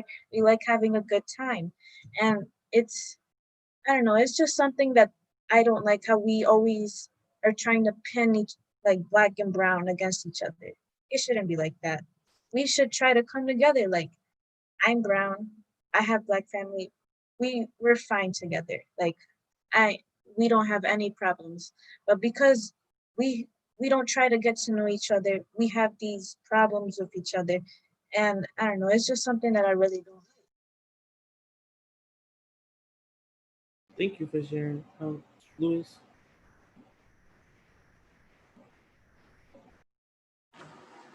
I mean, she basically summed it up for real. We not we not that different from each other. It's crazy how like if you really pay attention, there's nothing really like we don't have in common. Like the big family things, like when people like crack jokes, like how many people live in your house. I got a lot of Black friends. They got a lot of people in their house too. I mean, like what's funny about that? Some people struggle. Some people really know that stuff going on. You feel me? Yeah, but like I feel like as though like people should get educated on each other. Like me, I mean, I grew up around it, so basically, I know about everything. Like even in Baltimore, I picked up the slang, all that. It's crazy. But yeah, people definitely do that though. I Yeah. also want to. Oh, Oh, okay. Sorry. Go ahead, Maria. I also wanted to bring up like how us in school, like a lot of Hispanics, we don't come into school speaking English. Like we have to go to ESOL like for a few years, like basically most of our elementary school. So basically in the middle of the day, we're just all most of the Hispanics are like the students who don't speak English are taken out of the rest of the class, and it's like we're outsiders. Like we don't get the same experiences as normal Americans who are born here who speak English. Like it's just different to us. Like I had to just leave class in the middle of the day, and people are like, "Why are you leaving class?" I'm like, "I don't know. I don't know because I didn't know. I was just what kindergarten. I left class. I didn't know why.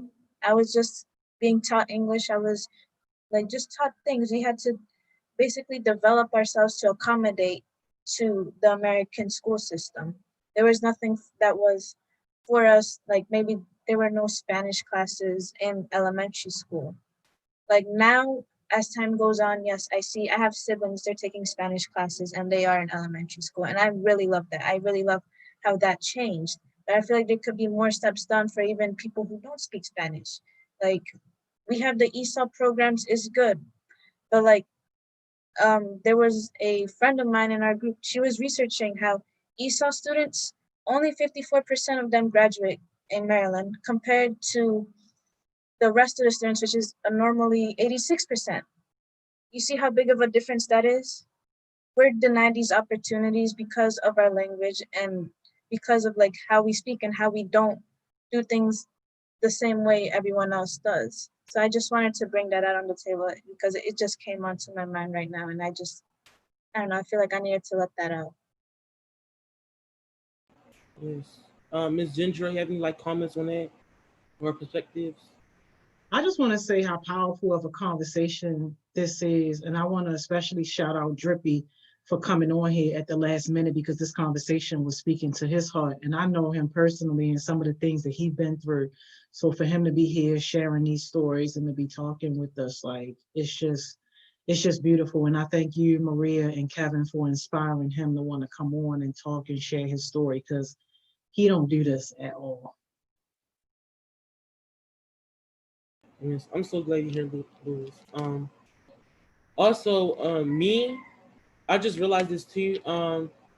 I didn't get put. Well, okay. I guess at the elementary middle school I went to, that we was like in they was like separating us a little bit. And I didn't really get a chance to like understand Hispanics or be friends with them until the 7th grade. And they put us in tables with each other, and I got to like learn more about them, their cultures and stuff like that. So I feel like the diversity in schools, I feel like they should at least put us with people that speak different languages, because I believe in high school, or it was my first year in high school, and I had a foreign teacher. I had nothing, like I didn't understand the things she said out her mouth, and I had to like go up like and have a private conversation with her, and because I didn't want to be, because people in class, they be like, oh, I don't know what you're saying, you need to speak English or something like that, and they be like, oh, you sound different and stuff like that. It was like, I can't understand what you're saying and stuff like that. So me, I privately went up to my teacher. I think Miss Jones, you met her, right? Yeah. So I probably went up to her. I'm like, all right, I don't understand sometimes when you like, say stuff, and what you be teaching sometimes. And I go to her coach class, and I started understanding her language more. If you just keep going to coach class and stuff like that, and you have a foreign teacher, you'll start understanding that language even more, and then your grades will like shoot up. So like, take the time to learn Spanish. Take the time to like, get to know Hispanics and what they be saying, and understand their language as well. Oh yeah, I agree. Like I try to take my time to learn about like Black culture because I know it's very different. Like I learned a lot about hair. It's something really important to female Black people, and I was able to learn so much about it because I don't have natural hair, as you can see. Like it's something that I'm learning over time. Like I ask questions to my friends. I'm like, okay, can you help me understand more about this? Can you help me do this? And I feel like it should be something that should be done by everyone. Like everyone should just ask. Don't be scared to ask questions. Like I'm not offended if people ask me, okay, why do you do this a certain way? Like I'll go out and explain it and be like, and try to be as respectful as I can, and if they're respectful to me. So I don't know. It's something like it goes hand in hand with us being able to communicate with each other properly, because communication is probably the things that helps us understand the most, empathize with people, and know where they're coming from. Right. I definitely agree. And the disrespect from kids and teenagers to adults that speak different languages is like just out of control. I remember in 8th grade, so we have like advisory, we call this thing called advisory, and I remember I was sitting at the lunch table, and this girl, she was eating this Hispanic food, some Spanish food, and she spit it out, and then she threw it in the trash. She's like, "Oh, she feeding us dog food." And everybody started laughing. I feel like that's disrespectful to the culture and disrespectful to her as an individual, because she sat there and took the time of out her day and money to make y'all some food, and you just spit it out and throw it like in the trash and say dog food. Like that's just disgusting. And I don't like people like that. And I feel like it should be some home training at home. Well, it should be some home training with these kids that's not going to school, disrespecting adults as well. I feel like it's just getting out of control because a lot of people are different. Everybody's not the same. If it was nasty, don't say, like, I always learn, if it's something, if it's like if the food is nasty or something like that, just don't like say, oh, the food nasty. Just like me, I sneak and throw the food away. But like I don't just sit there and just say your food is nasty and it tastes like dog food. That's disrespectful, and I don't like that. So please don't disrespect their culture. Same way for Hispanics, don't disrespect our culture. So like at cookouts we eat burnt hot dogs. So like if we eat burnt hot dogs, that's how we eat our hot dogs. And I know sometimes y'all eat something different too, like enchiladas and stuff like that, and some other things as well, chicken and rice and stuff like that. Um, so if we like come into your space and respect your food, I feel like that should be the same way with us. So yeah.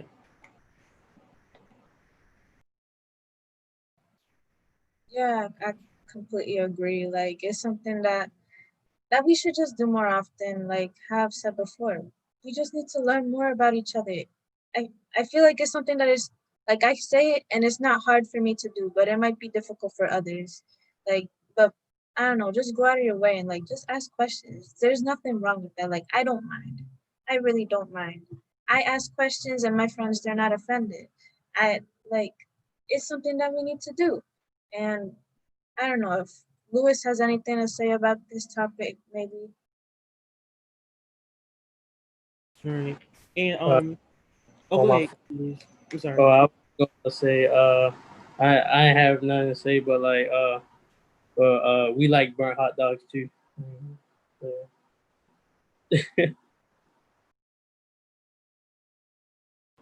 Yo, burnt hot dogs is the key to a cookout, definitely. Um, so another topic we like to bring up. Oh my God, it's 11:40. We got 10 minutes left. All right. So another topic we like to bring up is communication and language boundaries. Um, Maria, would you like to speak on it? Yeah, so like have we been like kind of mentioning it in this whole conversation? Us speaking Spanish and others speaking English is something that we have to learn because it's our culture. Like we speak Spanish. Our families speak Spanish. Our like my grandparents, my great grandparents all speak Spanish. They all come from a Spanish speaking country. I I can't do anything about that. Like I learned it. I can't just say like as a baby you can't be like, oh, I'm not learning this. Like I learned it. What am I gonna do? Like I want to learn it. I want to continue to learn it and continue to teach it to other people. And I feel like there should be some things that shouldn't be said, like how Kevin, like how I mentioned, some people were talking behind your back, like just saying things in Spanish that were really rude for you. And I'm sorry for that. I really am sorry. Like I want more people to understand that it's not okay to do that. It's not okay. Like we need to learn what to say when it's okay to talk Spanish. Like I know when not to talk, but like I don't know. For me, it just feels like I want to speak Spanish, but like I know there's some places where I will be uncomfortable speaking Spanish. Like I don't know when I'm not comfortable being like being the only brown person there and just speaking Spanish. Like I don't know if anyone's has ever had any experiences, but there's certain places like let's say I'm at a store. Maybe there's like a lot of Caucasian people, and it's just me and my mom doesn't speak English. What can I do? Like, I can't just speak English to her if she doesn't know it. I have to speak Spanish to her. Like, I've had experiences. Like, I've been at Walmart and I've had people tell my mom, oh, I don't like people her color. And we were literally the exact same color, but just because she was speaking Spanish. Like, it's something that, I don't know, it irritates me. It irritates me that people are like that. And it shouldn't be like that.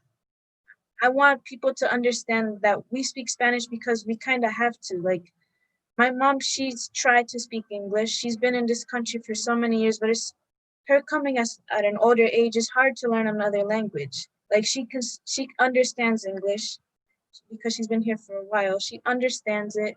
She can kind of speak a few words. She can understand a conversation, but like most of the time, I have to be there to translate for her. Like whether it's at doctor appointments or I've been at interviews with her for jobs to translate because there's no one there to help her. I have to carry that burden on me to help my own mother to get a job on her own. Like it's not her fault. She wants to try, but like it's hard for her. It's hard to learn a completely other language, a whole nother culture, and just to bring your family up. I don't know. I just wanted to speak that. Yes, it's crazy for y'all to adapt to our culture, but it's the same thing for me. I live in a neighborhood with Hispanics and stuff like that. I had to adapt to their culture as well. And for me, I used to speak Patois, but ever since I moved to Baltimore, because I lived in Connecticut for a couple of years, and I think in second or third grade I moved to Baltimore, and people used to make fun of me because I used to speak Patois because it's a language I learned at home. But I also know how to speak like English as well, but I had an accent on me, and people always like say, "What did you? Are you African or something like that?" Well, no, I'm Jamaican, and I feel like people disrespect people from different cultures, not only just Hispanics, but different cultures as well. It can be people from French, it can be people from Germany, like it can be different people that have different accents and they disrespect their language and stuff like that. So that's something that's like definitely need to be checked well, that's something that need to be checked on, about, you know, our culture and how we speak. And yeah, so that's what I have to say about, you know, language boundaries and stuff like that. Louis, no, Louise, right? Louise or Louis? I'm sorry. It's it goes either way, Oh, but usually in English it's Louise, but I prefer Louis because like I don't know, it's a whole story to that, but like yeah. I would say when somebody look different, I feel like people should already know or expect that, like preferably with like Hispanics, I think people should like already normalize that the fact that they're not gonna come in the store speaking English or like I don't know because you feel me like what Maria had said we don't we don't ask or we don't like basically we didn't mean to like offend nobody, none of that. Like it's just like part of who we are, part of our family. But I do that too. I come to the store speaking basically just Spanish to my mother because that's what she prefers. When I'm in the house, it's pure just Spanish. When we out, pure Spanish. But whenever she needs to speak English, she speaks it. She doesn't speak it fluently, but she can have a conversation with somebody. But yeah, I feel like people should normalize it because like you shouldn't expect us to speak English just because we're in America. You feel me? Because like some people just don't have the accessible tools in order to learn English. Because it could be somebody other than me and my mother. It could be somebody who totally doesn't speak English, doesn't understand anything you're saying. They're just like speaking Spanish, and you're like, they shouldn't be speaking that. They should speak some English. Or when people be like, they come into America, they should know English. It's pretty, yeah. That's all I gotta say. yes. And this is my bad, just a suggestion. If you ever had chicken Rico, yes, like they be banging, like it be so good. Like you gotta get you some chicken Rico. If you're Hispanic, try something that we like. It could be fried chicken, watermelon. It could be different other things, cornbread. Try some things that we like as well. But I love chicken Rico. I think I should definitely try chicken Rico out. It's so delicious in here. So basically, all that we talked about today was like based on bullying. Um, and I feel like as us as African Americans, I feel like we should get together with the Hispanic community and share our cultures, talk about things, get to know each other more because not a lot of us are we're not used to each other or we're not like like being around each other a lot. So for us to be the next generation, I feel like we should be coming together, talk about issues in our community, in our world, basically. So like in our world, and make some better ideas because we all have a future in front of us. Like I want to be an actor. I believe that you want to be a nurse, right, Maria? I want to be a dentist. A dentist, right? And Luis, what you want to be?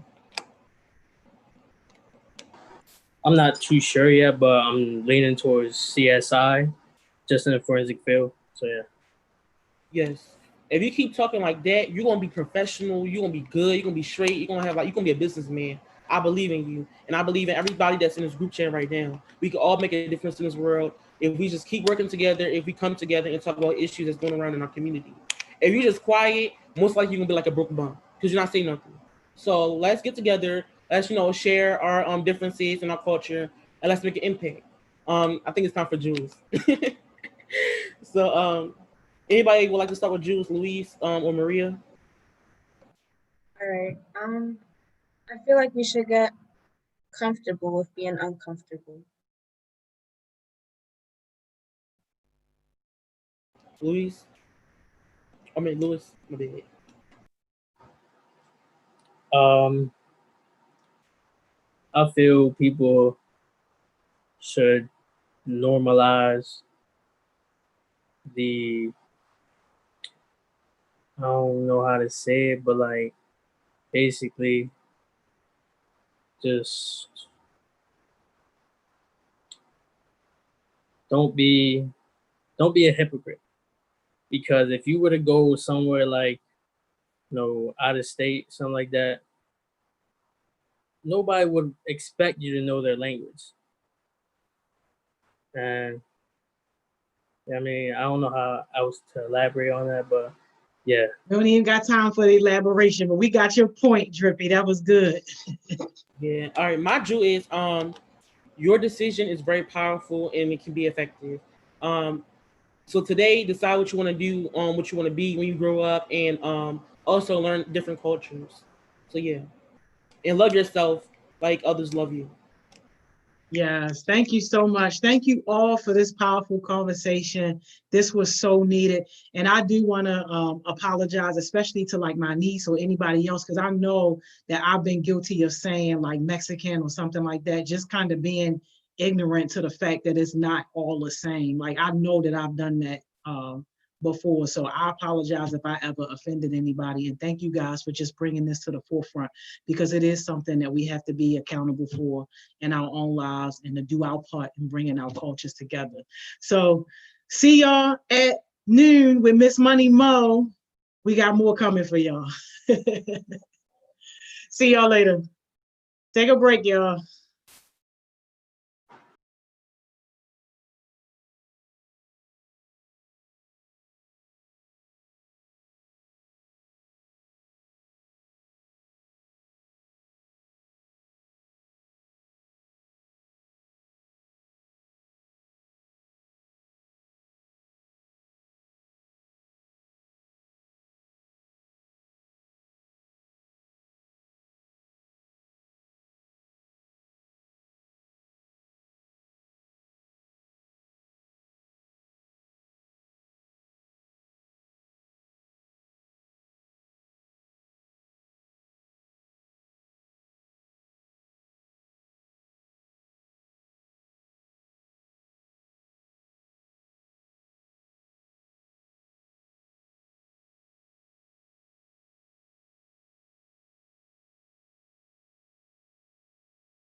Hey y'all, hey y'all, hey y'all. We are back.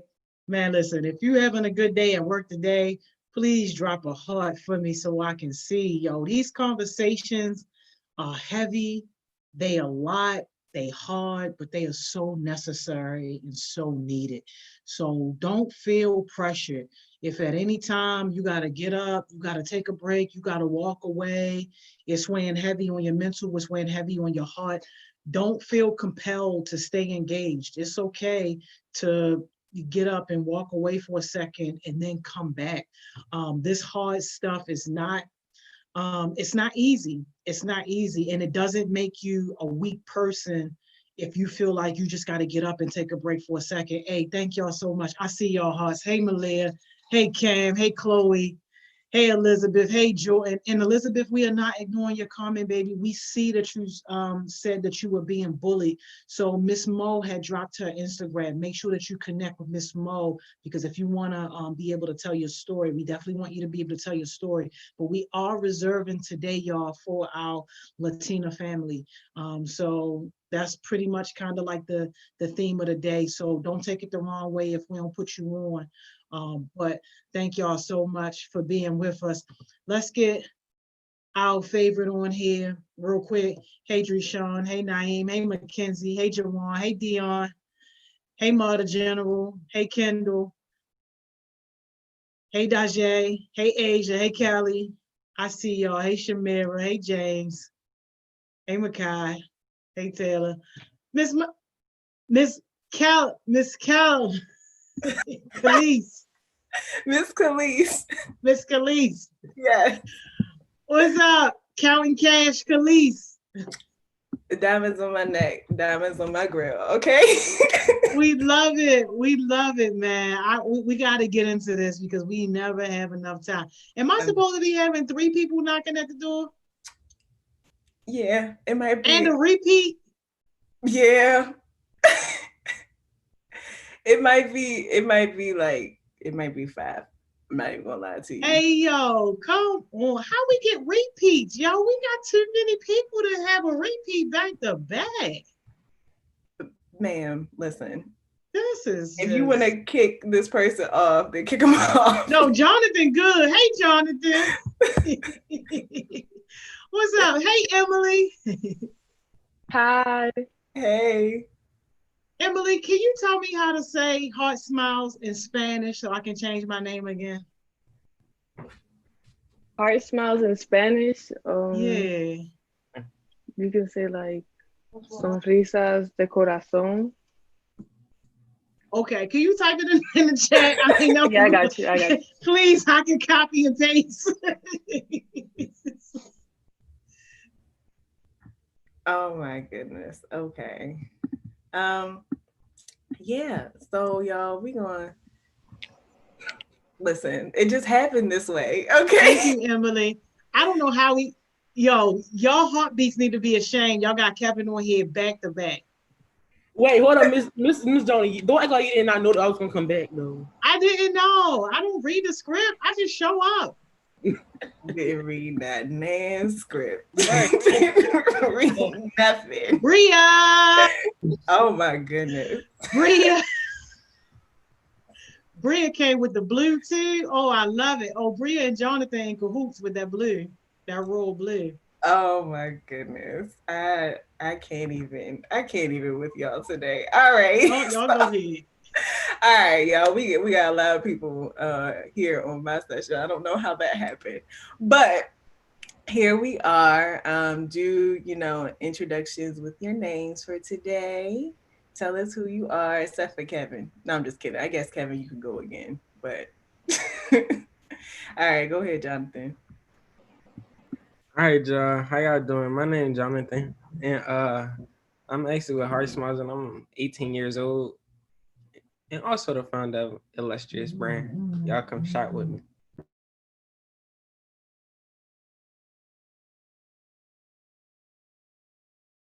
Emily. Oh no. We're going next.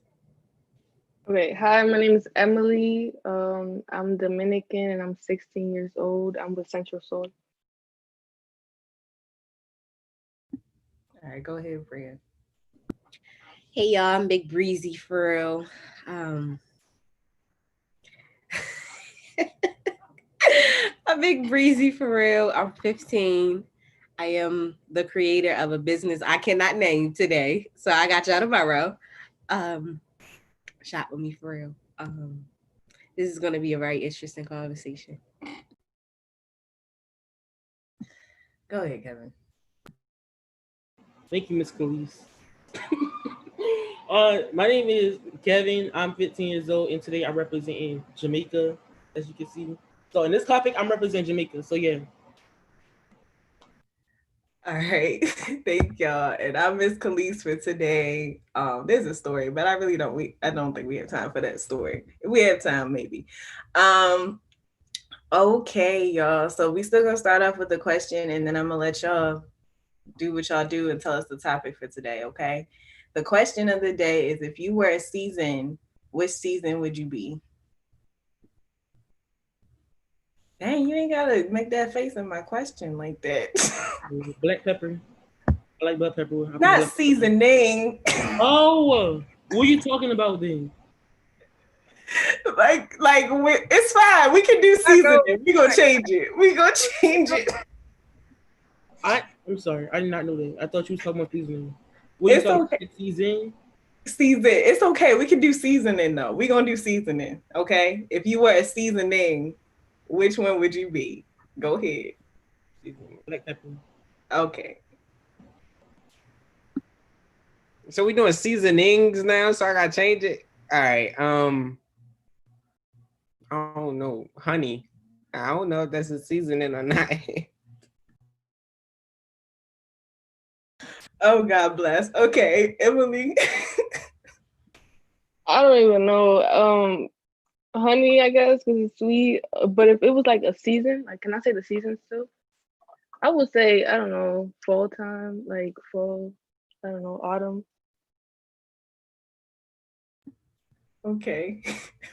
Go ahead, Rhea. So we ignoring the fact that they said honey, and honey is not a seasoning. We ignoring that? Okay. All right. I'll bear with you. Okay. All right. I think I would be paprika. Okay. Or a little salt, or a little sugar and spice, everything nice. Okay, you a Powerpuff Girl. Miss Khalees, can I read off the chat? Yeah, I was gonna say mine, but go ahead. You can read it. Say yours first. No, sorry. Go ahead. Bro. Big J in the house. All right. Somebody said cayenne pepper. Somebody said nutmeg or synonym. Somebody said Old Bay season. Somebody said sugar. Oh, that is a season. All right. Somebody said spice. Somebody said paprika. Somebody said pepper. Season Old Bay or Old Bay. Yeah. Okay. Red pepper flakes. Somebody said a little spicy. Somebody said lemon pepper. Lemon pepper's a season. Oh, it is? All right. Yeah, I see a lot of Old Bay season and lemon pepper. Can't forget Lewis. Lewis said all purpose. That's what. All Yeah, purpose. that's a safe one. Good job, Lewis. All right, y'all. My seasoning is crushed red pepper. I'm not about to say that because I'm gonna pronounce it wrong. So, Miss Gendra, what is your seasoning? Emily, can you help me out? How do I say my name? Wait, Miss Gendra? My name that I got now. Oh, Sonrisa de corazón. Sonrisas de corazón. Mm-hmm. Sonrisa de corazón.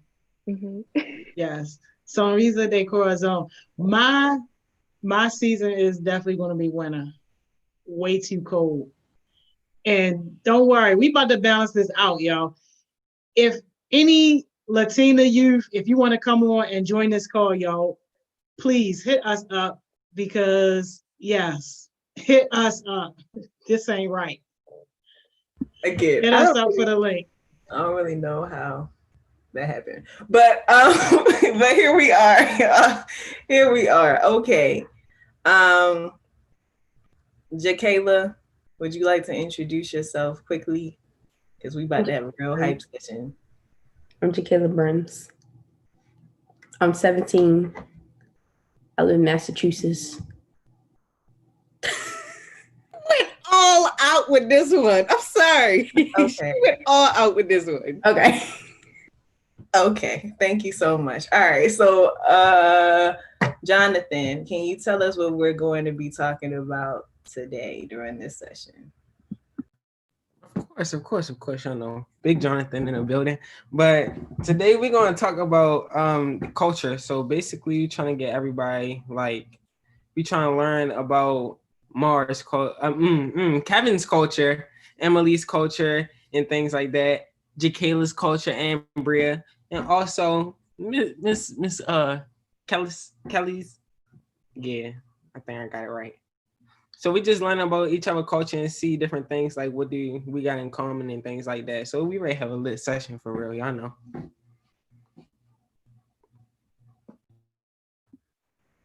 All right. So who's starting us off? Big M gonna start us off here with the scenario. Go ahead. Scenario. Well, I don't know. I'm just kind of representing the whole Latino community, the Latinx community. But I'm also Dominican, so I guess I'm kind of representing that too. Nothing. I'm just starting off with like some stereotypes. This basically is to learn about each other's cultures and breaking stereotypes. First one that comes to mind is like the Latinos are spicy or like feisty. I think we should like clarify that. I don't think it's right. I mean, just because I'm Latina, you shouldn't like assume that like I'm feisty or spicy or anything that sort. Or like you know how like they portray Latinas like in movies, like they're like aggressive, possessive, all those type of things. I mean, some people are proud. I mean, good for you, but I don't want people to assume that I'm like a certain way just because of like stereotypes.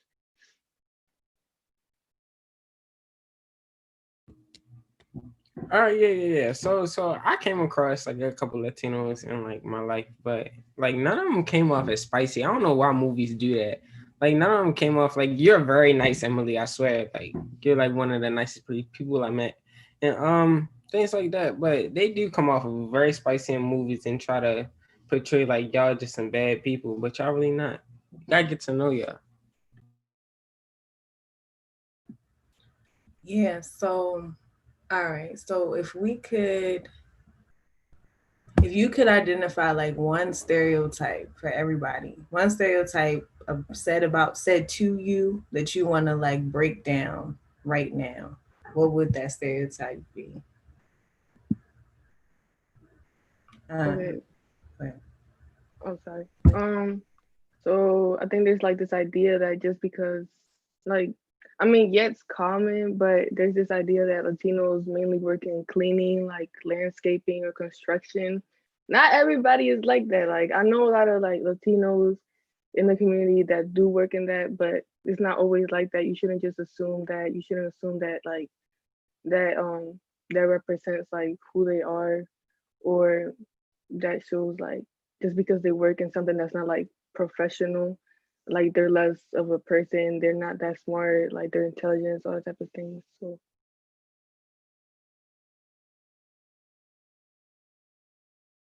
thank you, Emily. Bria.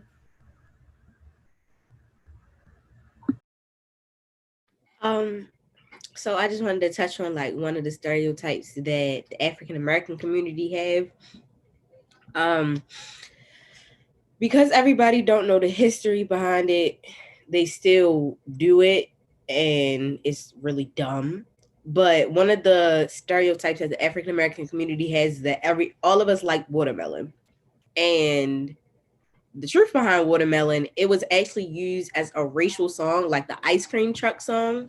We had a session on this a while ago.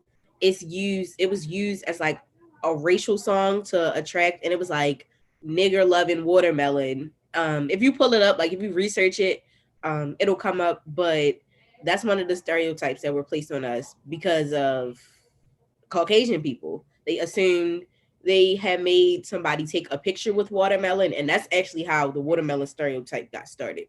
So, like one of the stereotypes, like Emily said, like one of the stereotypes for the Latinx community is that everybody works in cleaning, and that's not true because I know, like I personally know a few people from the Latinx community who are like dentists, who are like doctors, who are like surgeons. So I think our community really needs to stop placing stereotypes on everybody because everybody isn't the same. Like classifying everybody in our community specifically, I'm not blaming Black people, but we play a big part in it too because like I said in the chat earlier, I feel like we already feel down and bad about ourselves because of the way that Caucasian people treat us.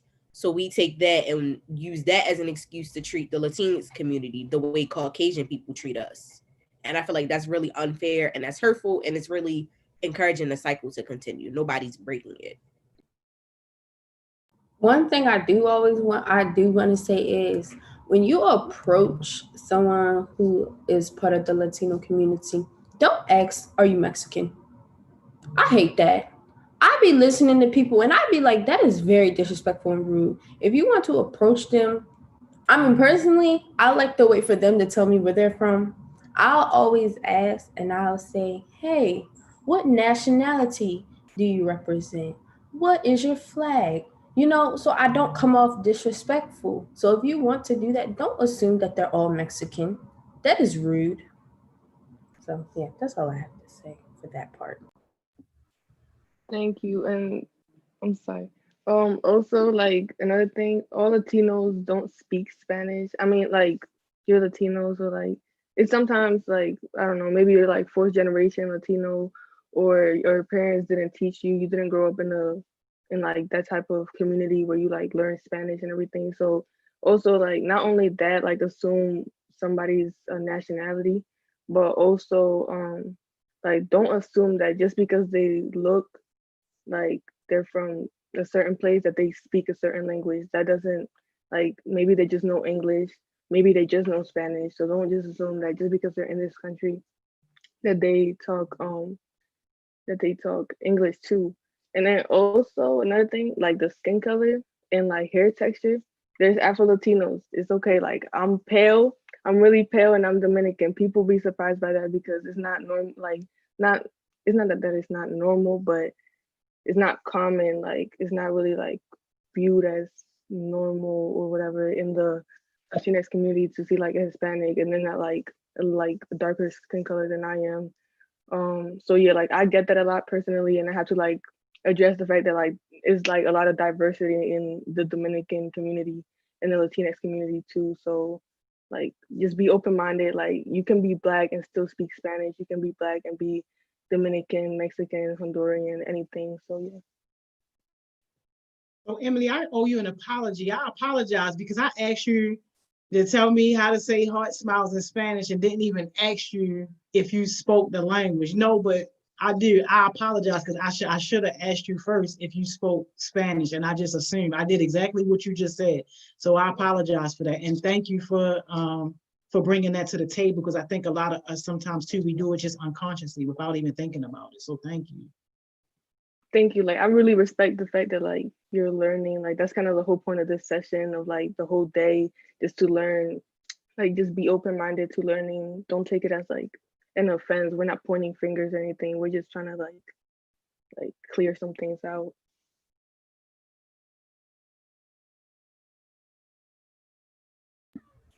Okay. Thank you, Emily, just for that beautiful explanation. And then who didn't go yet as far as picking your stereotype? Go ahead and do it.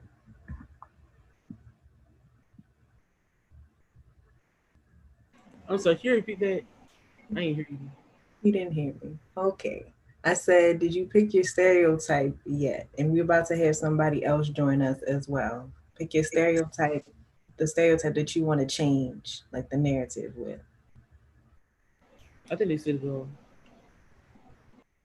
Okay. Hey Rose, welcome back. How you doing? Good. Big Rose.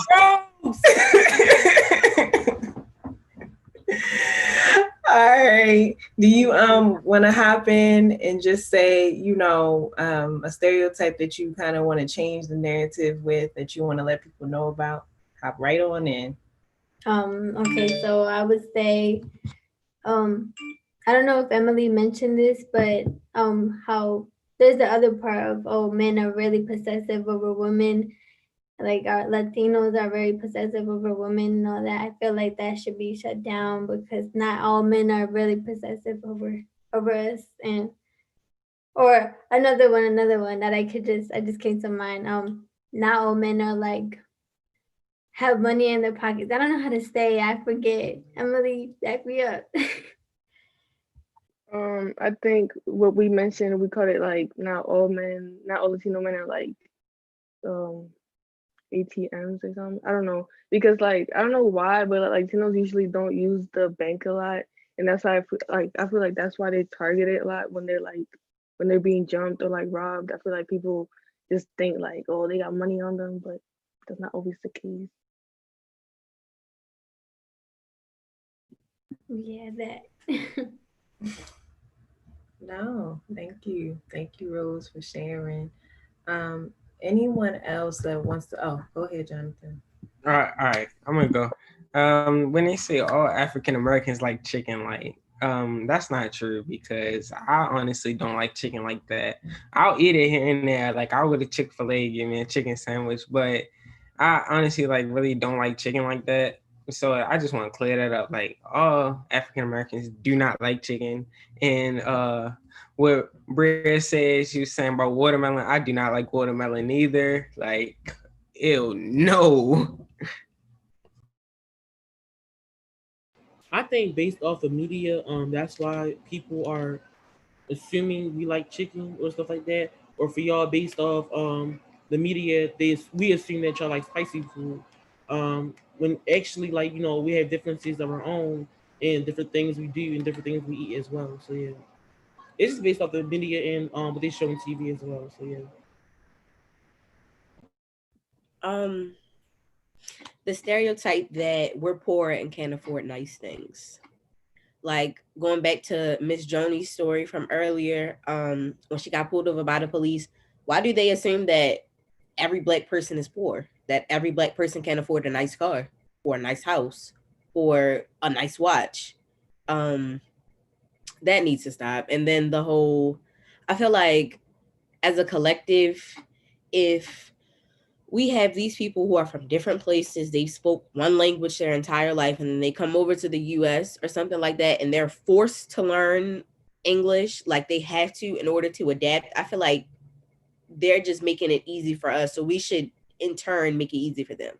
Like I took Spanish from the time I was in kindergarten through 8th grade. So I was pretty fluent in Spanish for a lot of my life. I'm a little rusty, but I was pretty fluent in Spanish for a lot of my life. And I know like having conversations with people who spoke Spanish, it made it easier on them and it made them feel better because I made them feel like they weren't the only ones who were just putting in effort to merge the communities, if that makes sense. So I feel like, I mean, you don't have to, but I feel like, a lot of the stereotypes, like they put it on Chinese people too. Like people will say like, they'll make like, y'all know how like they make the little racial slurs, like they make it seem like stuff like that. Like I take Chinese. I took Spanish. I took Chinese 1 last year for my freshman year. And then going into sophomore year, I have Chinese 2. And the way people make it to sound is not how you say it at all. Like if I was to say something in Chinese, it doesn't nearly resemble the way people make it out to be. So I feel like everybody should take the effort to get to know these different cultures. Try and learn a new language or something because like everybody, like really translators make a lot of money.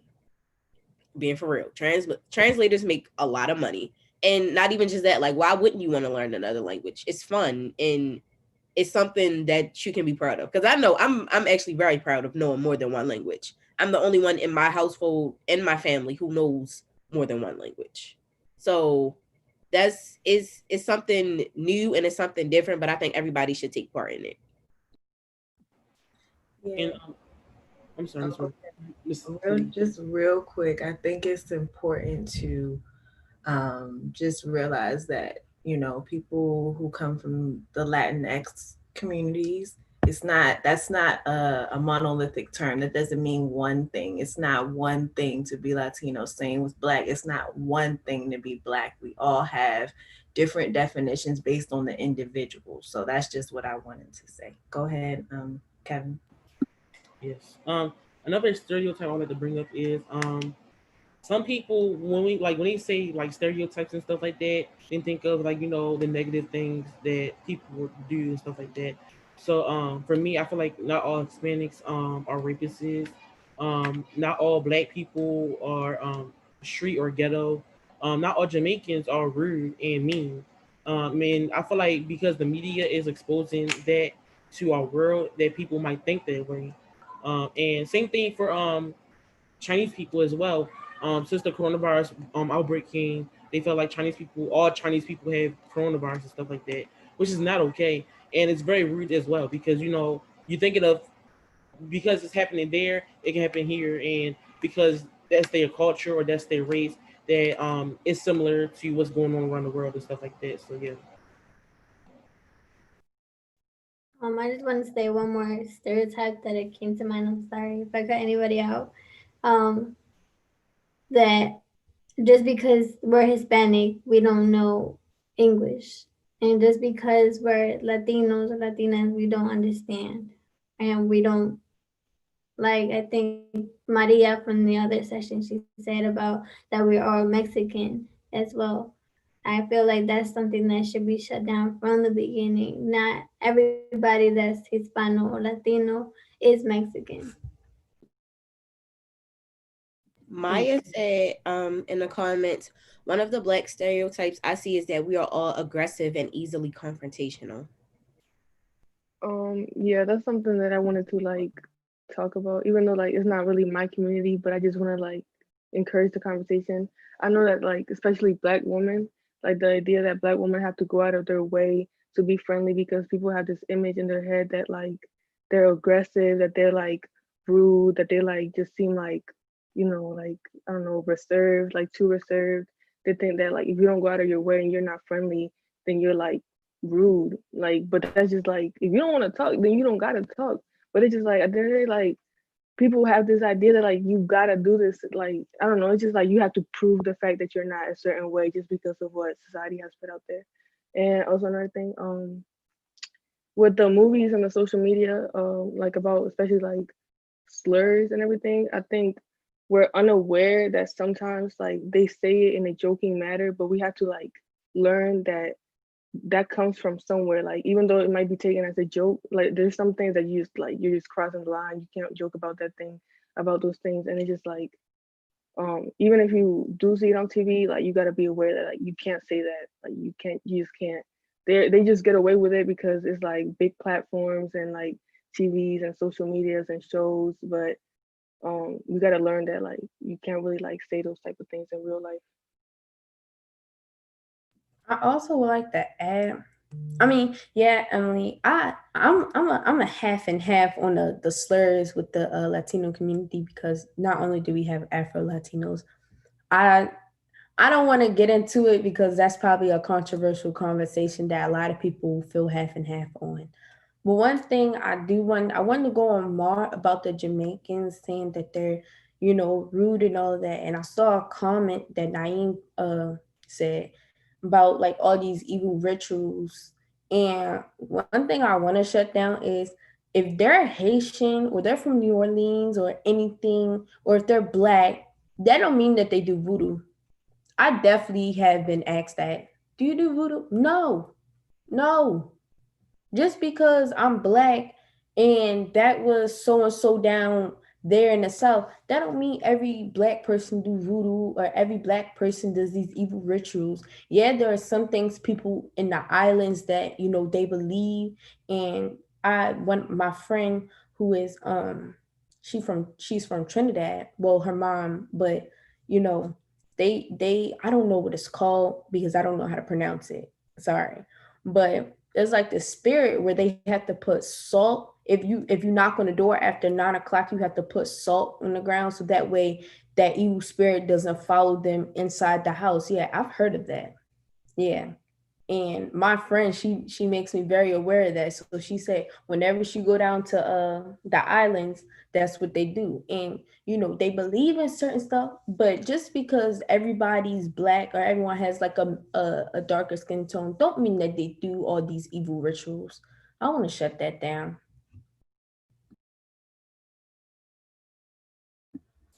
Yeah, no, all right. We heard a lot of stereotypes just now, and some people were dropping them in the chat too. I think that you guys kind of talked about other stuff to also cover during this session. I don't know if you guys want to stay on this idea of stereotypes, because we can literally go through a whole list if we wanted to, or we can move into like food and like events and things that we do. So completely up to y'all, however you want to move the conversation. So I would like to talk about events and food. Okay.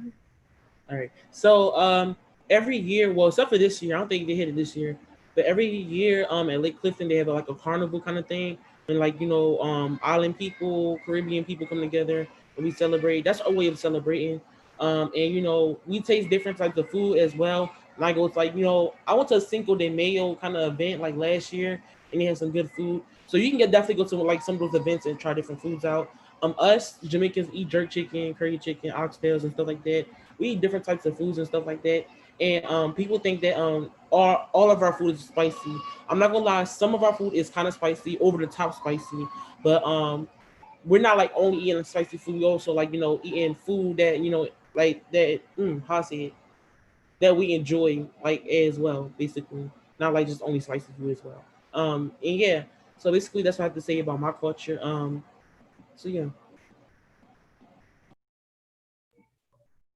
I also would like to add, if we're talking about food, I'm telling you, my friends, they give me a lot of food when we go to school, and they get it imported from like wherever they're from. And it's this one block of coconut and sugar that y'all probably know it's like a big block, and it's full of coconut sugar, and it's just compressed, and it's so good. And I'm kind of mad that I can't go get it because of Corona, and they don't make it in America. It's like shipped straight from El Salvador, like shipped. And that, I'm telling y'all gotta try it. Y'all have to literally get that imported, and y'all have to try it. It's good, I promise. With what Kevin said about like events and like he talked about Cinco de Mayo. So like that's another thing, like holidays and events and everything. I feel like because we're in a different country and there's so many cultures and everything, I think we forget the fact that we celebrate different things on different days. Like for example, like Father's Day was like what, a month ago here, but Father's Day for the Dominican Republic we celebrated like Sunday. So I think we forget that, like, I mean, it's okay. I'm willing to teach people. Like, people be like, why are you celebrating it twice? Or like, why are you celebrating it now? That was like 4 weeks ago. I'm just like, that's just how we celebrate it over there. I don't even know. It's just like, it's different things for different people. And then we say things differently too. For Christmas too. Well, I said it. I celebrated the 24th, but you guys celebrated the 25th. So then it's like my friends are like, "Why are you posting stuff with your family about Christmas if it's tomorrow?" And I'm like, "Well, we celebrate it in different days, so it's still Christmas for us. It's just different days," as she said. And about what Kevin said before, the foods and all that stuff. I feel like we're very much similar as well as to what Maria said in the other session, where we have, you guys have cookouts, we have carne asada, so it's like at the end of the day, it's like we can find all these differences, but at the end of the day, we have to remember that we're always so much alike. Yes, and also another event I would like to like mention is we had this thing in Jamaica called Night Night. So basically, it's like a party, not a party all night, but like when somebody dies or something like that, the day before the funeral, we have like a party all night, basically like that. Or it would be like at church or something like that. We'd be at church for like a certain period of time at nighttime. Those things be really fun. And like I know black people or African Americans, that y'all have like candlelights and stuff like that. We have something similar to that. But it's not actually like candlelights though. It's like some other things. I forgot what's called. But it's not called candlelights. That's all I know. And then like yeah, we just have a night and stuff like that. We have different types of foods and stuff like that, and we like give a party and stuff. I just wanted to read John's comment. He said, acknowledge, accept, and embrace other cultures for their similarities and differences. Stop trying to use the differences of other cultures to make them seem weird or out of place. I feel like that was a very good comment to point out. All right, so I'm gonna go back to the food thing because I'm like your typical African American, like the things that y'all like I would probably not like. So basically, as all my friends say, they say I like white people food, but I don't know what that means. But so like I'm gonna just touch on some things that I like to eat and that they eat. But so hot dogs, Ma, you said we like brown hot dogs. I don't like those at all. I will go to the stove and boil my hot dogs. Like I just don't like it. It's something with me. But I like burnt barbecue chicken. I cannot lie. But like y'all eat like I would eat the burnt barbecue chicken, but I eat tofu. I don't know if y'all know about that. Like tofu, that's actually good. You gotta know how to hook it up. People be like it's nasty, this, that, and the third, but it's actually not. You gotta learn how to hook it up and things like that. And like I make all these like different type of sauces and stuff like that. So it's like different. My friends be like, oh, so you're so different, this, that, and the third. But I just don't want to be like everybody else and like eat the same stuff. And tell them mind their business. Honestly, no, for real. Ask him. I agree, Bria. And that goes back to what I said earlier. Like to be black doesn't mean one thing. And if you have a definition of what blackness is, I don't know, get rid of it, tear it up, throw it in the trash, because we all eat different things. Just like it doesn't mean one thing to be Latinx. I feel you on that, Jonathan. Not really with the food tip, but I feel you on other other things. Go ahead, Emily. Okay. No, with Jonathan, like I kind of agree, but it's more like it's not really with the Latinx community type of food in general. For me, it's like I'm really picky. So as a Dominican, like we eat like different things, and like I just don't like it. Like they be like on Thanksgiving, they be making things, and I'm just like, no, I don't want that. Like I feel bad because, and they be like, oh, you're not Dominican. And I'm just like, chill out. Like I just don't want it. Like, and they think like you're gonna grow out of it, but I'm like 16 and I still haven't grown out of it. So I just accepted the fact I'm probably not even gonna like it. And also, to add on, like I saw somebody mention something about a grave site or something like that. Basically, what Jamaicans do, if we point at a grave site, we have to bite our hand. I know it's hecka weird, but like if we point at a like grave site, you have to bite your hand because that's basically like rude or something like that. So that's something that we also do in Jamaica as well. Okay. Why don't we all kind of share our favorite traditions? Whatever that looks like for your particular household, whatever that looks like for you when you were growing up, what's something like that's a tradition for you that's like your favorite? How about you start off? Okay.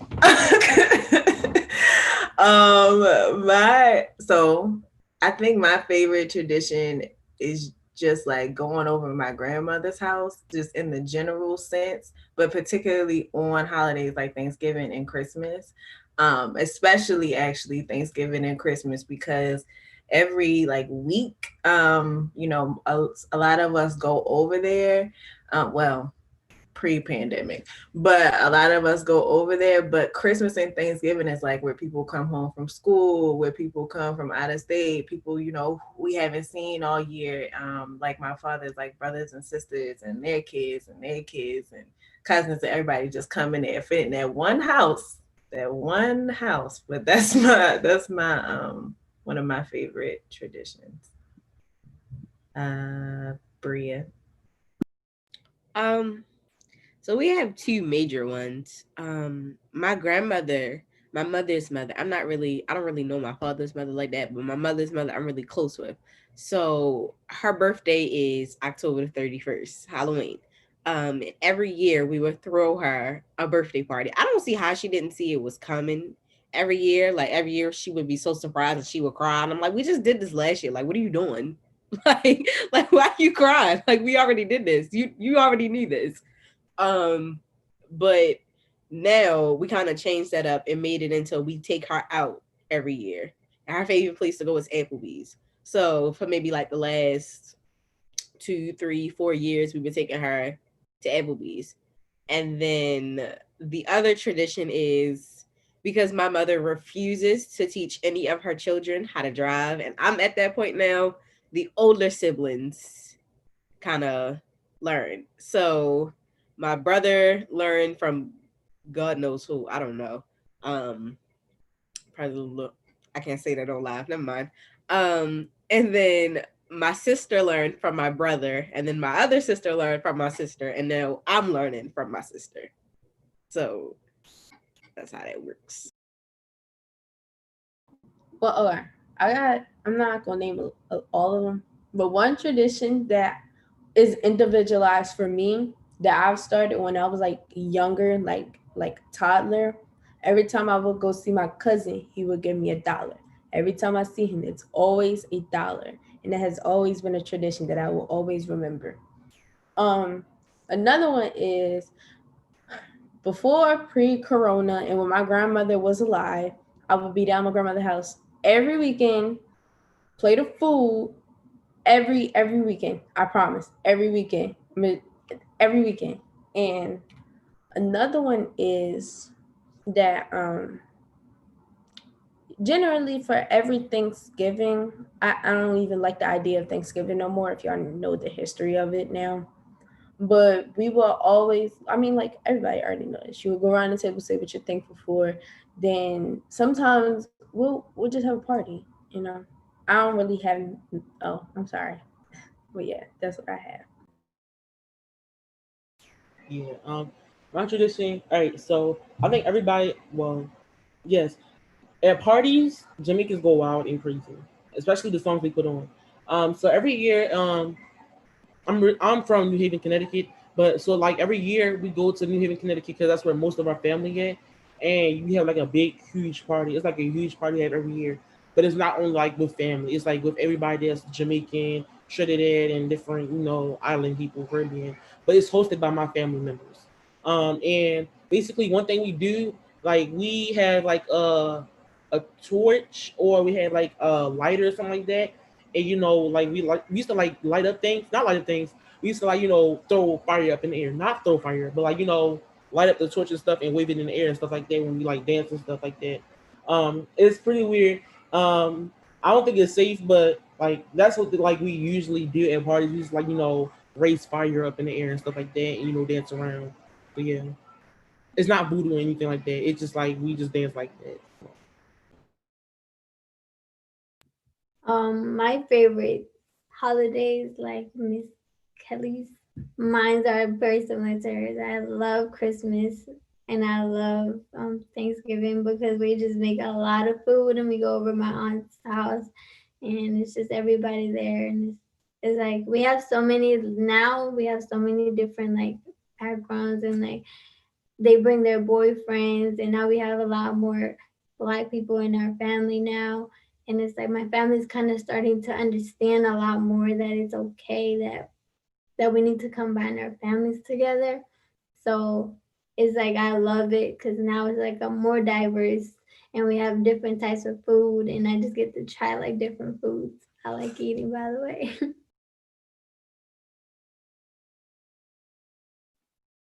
Well, for me, there's not really like traditions. I mean, yeah, there's not really like that many traditions that like right off the bat, but just the whole idea of like my mom cooking and then like just blasting music and then just like dancing around the kitchen or I'm like cleaning and we just all dancing, like we're just vibing for real. Like it's just like really like it feels comfortable. It's like a homey feeling. Like when you go to somebody else's house and then you like hear them blasting music, like it makes you feel like this is a comfortable spot. You can do whatever you want. You can dance, sing, things like that. My favorite tradition is we go to Atlantic City like every summer because my grandmother used to let her go there every time. When she was born, she used to let her go.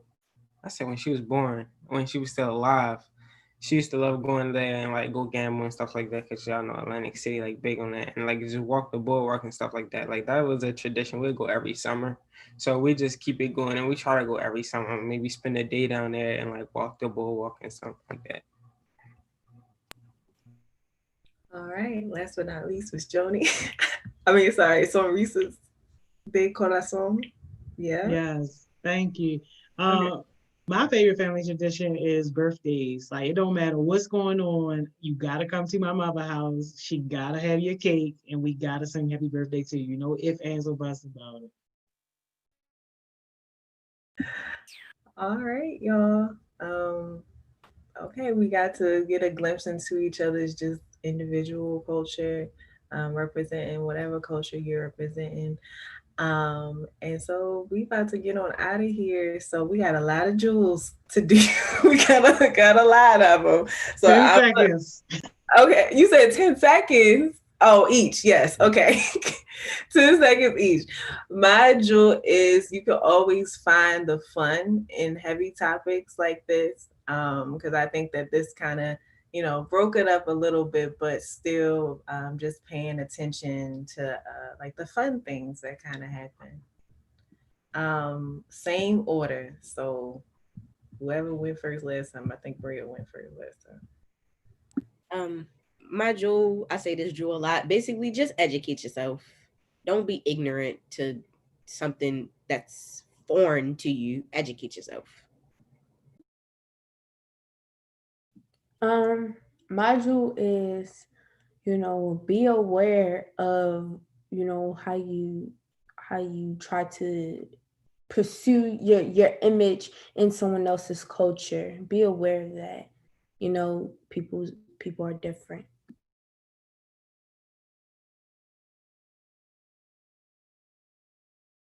Rose, you can go ahead. I would say, yeah, like Bria said, learn more about each other. I feel like it would be really interesting. I hope that everybody that's like watching this like starts to interest in like learning about each other's backgrounds and understanding that we can be so much alike, and maybe having a cookout or such carne asada together. Yes, ma'am. Go ahead, Emily. So I would just say like be open-minded, be open to learning. It's okay to be like corrected sometimes, just be respectful. Same way like if you ask questions, like it's okay like that you're ignorant and you're unconscious of it. Like just do your best and like try not to be ignorant, try to like learn. All right. I'm still going crazy about the comments. They still talking about food. But I would say don't judge a book by its cover and learn from each other. Basically, learn. My jewel, all right, my jewel will be get used to like seeing different cultures or different people and different type of races in America because they everywhere, and we should get to know more about each other and learn more about each other as well. So yeah.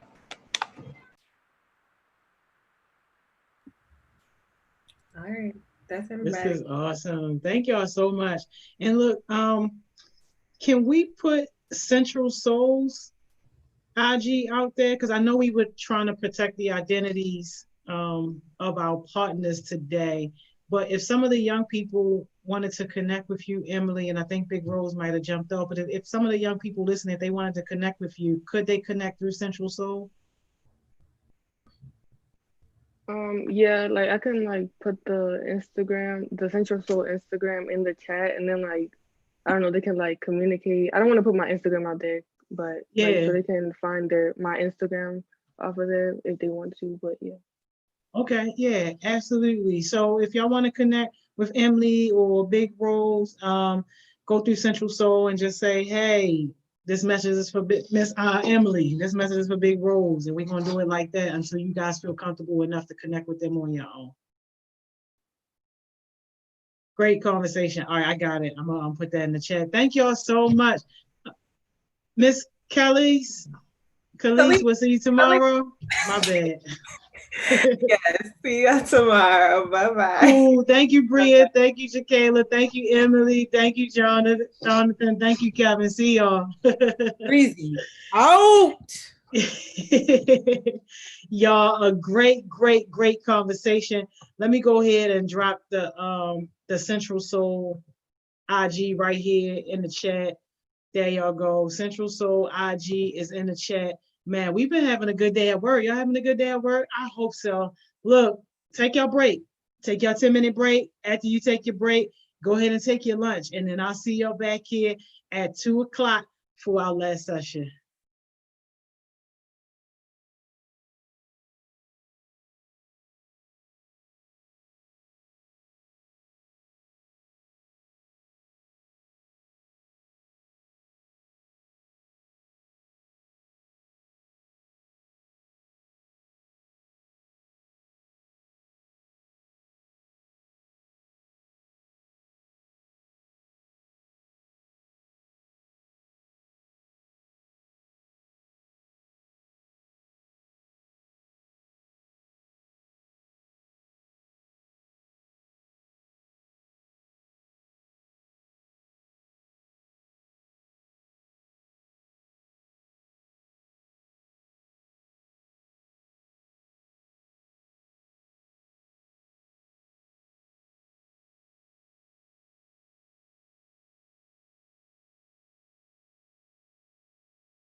Hey, y'all. We are back. We are back. We are back.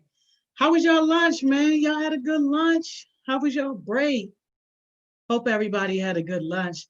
Man, we on our our last session, y'all. About to get ready to end the day, man. This is crazy. Let's see who we got. Yo, Big Rose been rolling with us all day. She been with us all day. Hey, Big Rose, what's up? Hi. You've been rolling with us all day. We love it. Yes. You rolled out on this last session, ain't even give us the jewel or nothing. You just like, I gotta go. I'm sorry. I just had to go because they're calling me from my job. I have to go in a little bit, actually. Oh So my God, but I'll your be job, here. you out here changing the world. But I'll be here. I'll just leave like 5 minutes before, maybe. I don't know. I'll make it work. Okay. I'm trying to stay as long as All I right, can. that's cool. But definitely make sure you let us know so we can make sure you get your jewel in. Cause we gotta hear what you gotta say. Cause you've been so powerful all day long. Thank you. No, thank you. Like this is a beautiful thing. There we go. Hey, Jakayla. Am I saying it right? Yeah, you're saying it right. Hey.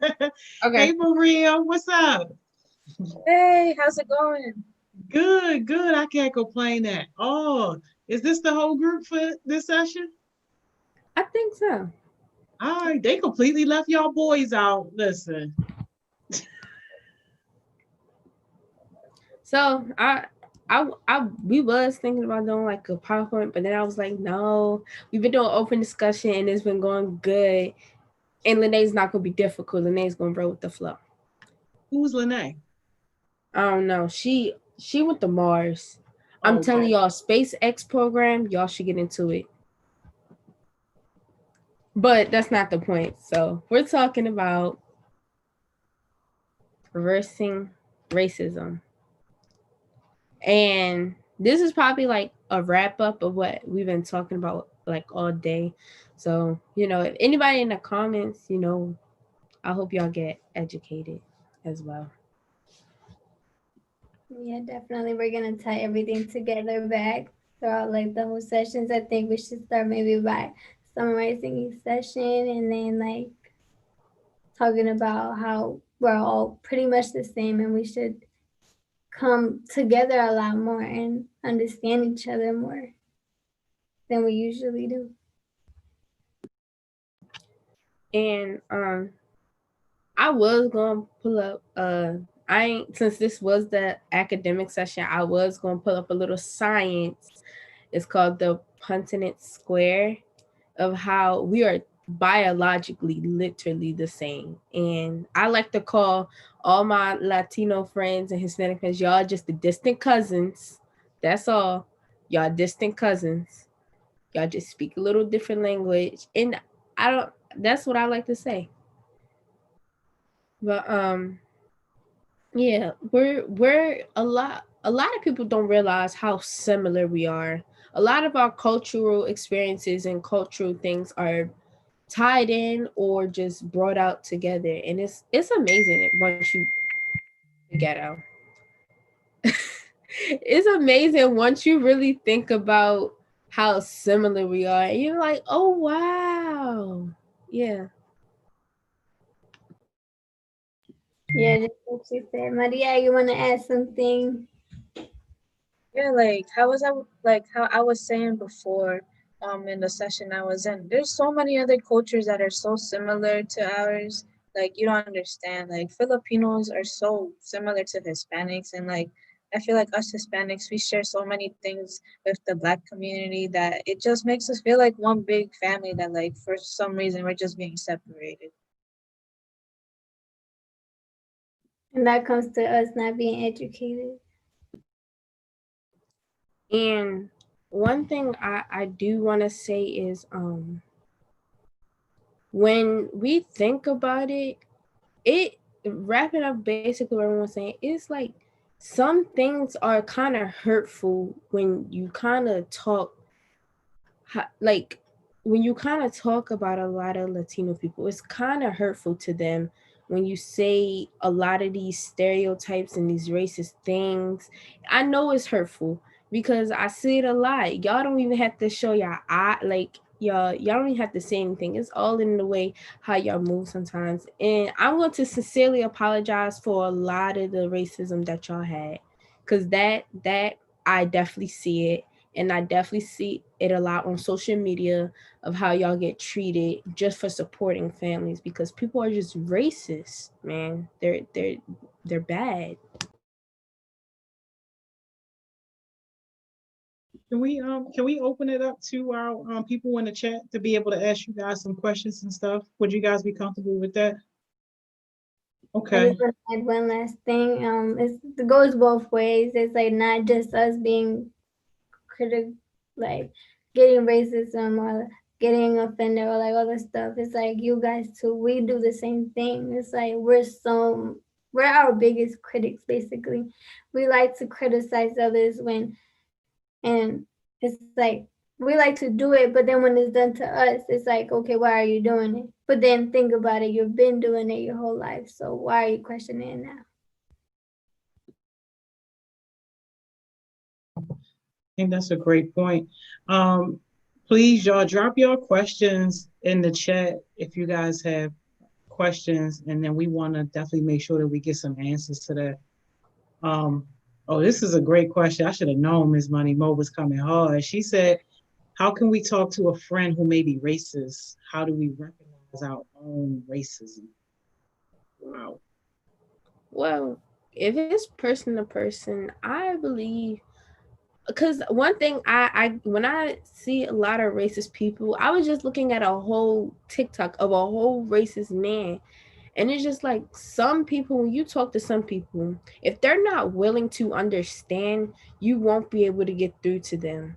And that's also like a downfall. So if you were to speak to someone for a scenario, they said a racial slur to a black person or a Hispanic person or Afro Latino, and you didn't like that and you were a bystander, you can either tell them, hey, that it wasn't cool, and to educate them on why it wasn't cool, like bring up the history, or just try to politely pull them away from something so you don't make like a big scene. You get what I'm saying? So you don't have people recording, so that they won't feel embarrassed if they do start to get the idea of why it was bad. And they won't have to continuously apologize to people because it was recorded and it was set out a certain way. So pulling them away from the situation, speaking to them and educating them on the history of why it was wrong is my opinion. Yes, I completely agree with that. Like, we have to learn from each other. We have to explain why we're certain ways, and then we have to explain to them why it's wrong to make those remarks that they did. And also, I believe we have to remain respectful when talking about these subjects, because if they're disrespectful to you, you always want to stay respectful. You don't want to stoop down to their level and be like, oh, you're disrespectful, I'm gonna be as disrespectful. Like, no, you want to show that you're a bigger person. You want to show that you understand, you can empathize, you try to see where they're coming from, but you also want them to do the same thing with you, if you understand what I'm saying. Yes, definitely. I agree with both of them. And I would say, yeah, be polite about it. Don't go down into their level and act oh, I'm tough and yeah, you can't do anything about it. I think that you can get to somebody by, like we're doing, showing them how similar we are to each other, making a point that we don't need to do these stuff to each other and hurt each other. How do you guys think that young people can approach that conversation though? Like, especially when it can be hard, like in your peer groups, like they might be maybe bullying a Latina kid or, something like that. Or vice versa, might be bullying a black kid. Like, how do you think a young person could approach that conversation? And y'all, I see y'all in the chat saying that it looks like it's like pausing or freezing or something. Mine seems okay, so just keep me posted on if you guys get it fixed. Definitely try to refresh.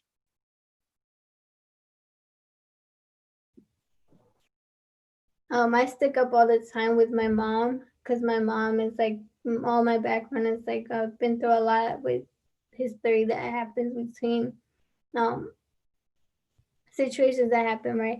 So it's like my mom is like kind of racist. I mean, she's kind of getting it now. I finally came out to her and I was like, well, I have a black boyfriend, so I don't know what you're gonna do about it. It's either you accept it or you don't, but you're not gonna sit here and be rude in any type of form to anybody that I'm around. Wow. You said you stood up to your mom? Wow, Big Rose. That's a big, no wonder they call you Big Rose. That's a big, that's a big deal. Thank you so much for sharing. Wow. Yeah, and that was probably hard. It was probably, I mean, it was probably a little difficult because sometimes parents, you know, they don't weigh out why it is important because they play the role. It's always they're always right. So yeah, that right there, I know that was probably a little hard as well. But you know, if you're younger and you're trying to speak to an adult and they're gonna pull that role, oh, I'm older than you type of age difference and gap, speak out like this. You know what? You are grown. You make your own decisions, but you have the longer consequences of doing something when you're doing something wrong. When you want to be putting like, for example, if you're putting out hate stuff and hate crimes, you can get in trouble for all that.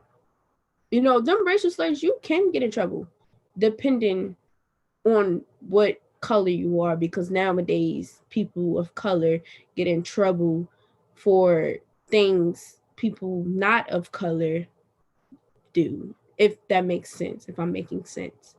So if you can, you know, try your best. Be very persistent on it. Maybe if you be very persistent, consistent, and keep saying it over and over and over and over again, maybe they can get your point. Maybe. I don't know. Because some adults, they could be hard headed. Them brains can be brick walls of anything. So if I was you, try to be very persistent on it, no matter what your age is. If they don't listen, that's them. That's their problem. Yeah, I'm glad you brought this up, like both of you with the parents. Like, I feel like there could be some parents that could be very stubborn with what they say because they're like, oh, some people did this to me, some people did this to me, so that's why I don't like it. That's why I don't mess with them. And I prefer like how Jakayla said that we need to like just talk about these things. We need to speak more about like our differences. We need to ensure that we understand where these people are coming from. We have to empathize again. We have to make sure we're okay. We understand we're not going anywhere violent. We're not doing anything bad. That's what I want to get out there. We want to do good overall for people. It's not like for example, let me give an example of I don't know, natural disasters happening. It's not like you're gonna try to help only Hispanic people or only Black people or only Asian people.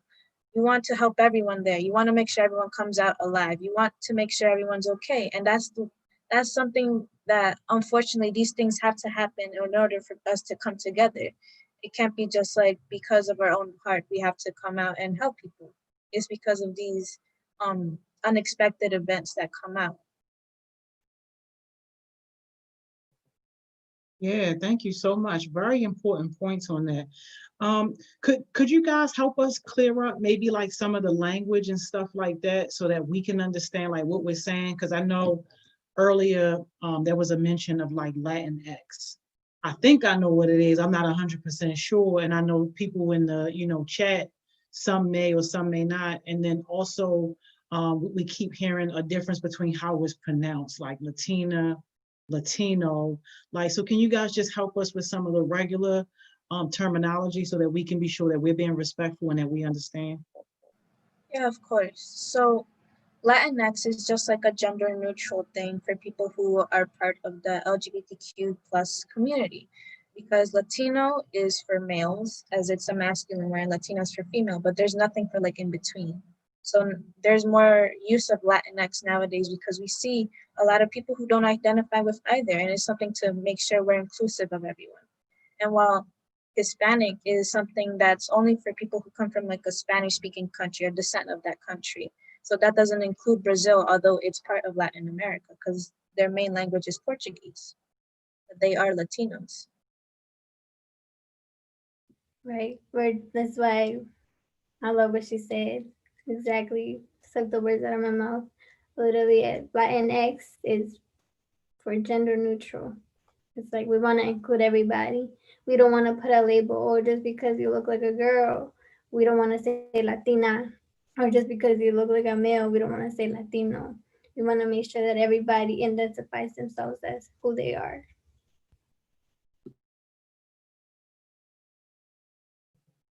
Wow, I did not know that. Y'all gonna think I'm so dumb if I tell y'all what I thought that it meant, but that is crazy. So for people who were born here, is it something that we like call them? I mean, oh, I'm sorry. No, go ahead. All right, like I mean, it just depends on what they prefer. Like for me, I don't prefer either. Like y'all could call me Hispanic, y'all could call me Latina, Latinx. I don't care. I identify as a girl. I'm a female.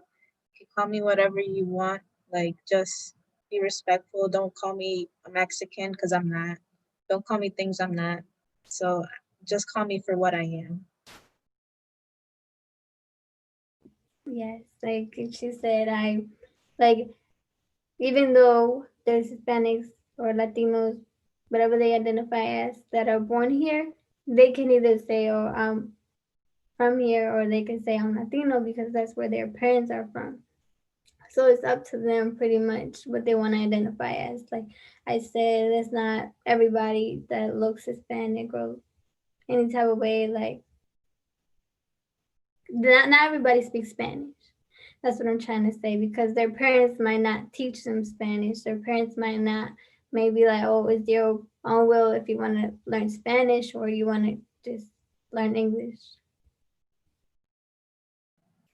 Yeah, like I have cousins who some of them speak really good Spanish, some of them speak broken Spanish, some of them don't know any Spanish at all. And it's because of how they're brought up. Like their parents might prefer them to speak English so they can adapt more to the American culture instead of continuing speaking Spanish, which is something that the family just agreed on. Like my family, we want to speak Spanish. My mom's like, even if she knows stuff in English, just a little that she knows, she's like, nah, I don't know. Speak to me in Spanish. Or like my grandma the same way. Speak to me in Spanish. Because that's a way that helps us learn and develop our Spanish speaking skills and helps me translate whenever she needs any translation help. Thank you so much. Takeda, let's get you in on this. But, I was letting them speak because, yeah, I definitely see that a lot. From my experience, what I'm gonna tell y'all, it's intimidating sometimes when and I love it, and I really love it. One time it was a lady, she had came in and I was helping with this clothing drive, and it was like she didn't speak any English. Luckily for me, I took a couple years of Spanish. So I could understand, I could grasp a couple of words that I knew, I can grasp some cognitive, so it was easier for me. And luckily she also had her son who spoke English and Spanish. So that right there, that and I hate when people really try to downfall y'all generation and the generation that can speak both English and Spanish. They try to outplay y'all, like y'all are, not educated, and they like to downplay your parents and your grandparents because they aren't educated in English. And I'm sitting here like, why do that? And if they were rich and they had money, oh, they'd be a billionaire. But it's not classy since they don't have money. So it's just like, it's, to me, that's rude. And I really love being intimidated when it comes to that, because it's fun. you know, especially when you can speak to someone. That's why I like to encourage people, learn a new language, you know, learn a language. It's Yeah, fun. it's important to learn multiple languages because here in the United States, English isn't the official language. We just made it because a lot of people want to speak English. But like the United States is actually one of the largest Spanish speaking countries in the world because there's so Yes. many immigrants here that speak Spanish from like Spain, from Mexico, like anywhere from the Caribbean. It's all over the place. It's not like we're all just only English. That's not our official language. And I also like the fact that, well, I don't like this, but like people assume Hispanics that have accents who speak English are dumb because they have accents. But in reality, they're not dumb. They know two languages. It's hard. It's hard to switch between those languages because you're thinking in one language, then you got to translate that, then you got to speak it out correctly. And it's like the fact that you're able to do that within yourself. You could read something and you could say it in a whole different language. Is so, it I don't know. It's mind blowing these things that we are able to do, yet we're still seen as inferior to other people who don't have a perfect accent. Yeah, and taking back to what Maria said, well, my mom, she wants to learn English now since like ever since I told her, I came out to her and I was like, well, look, this is how I feel.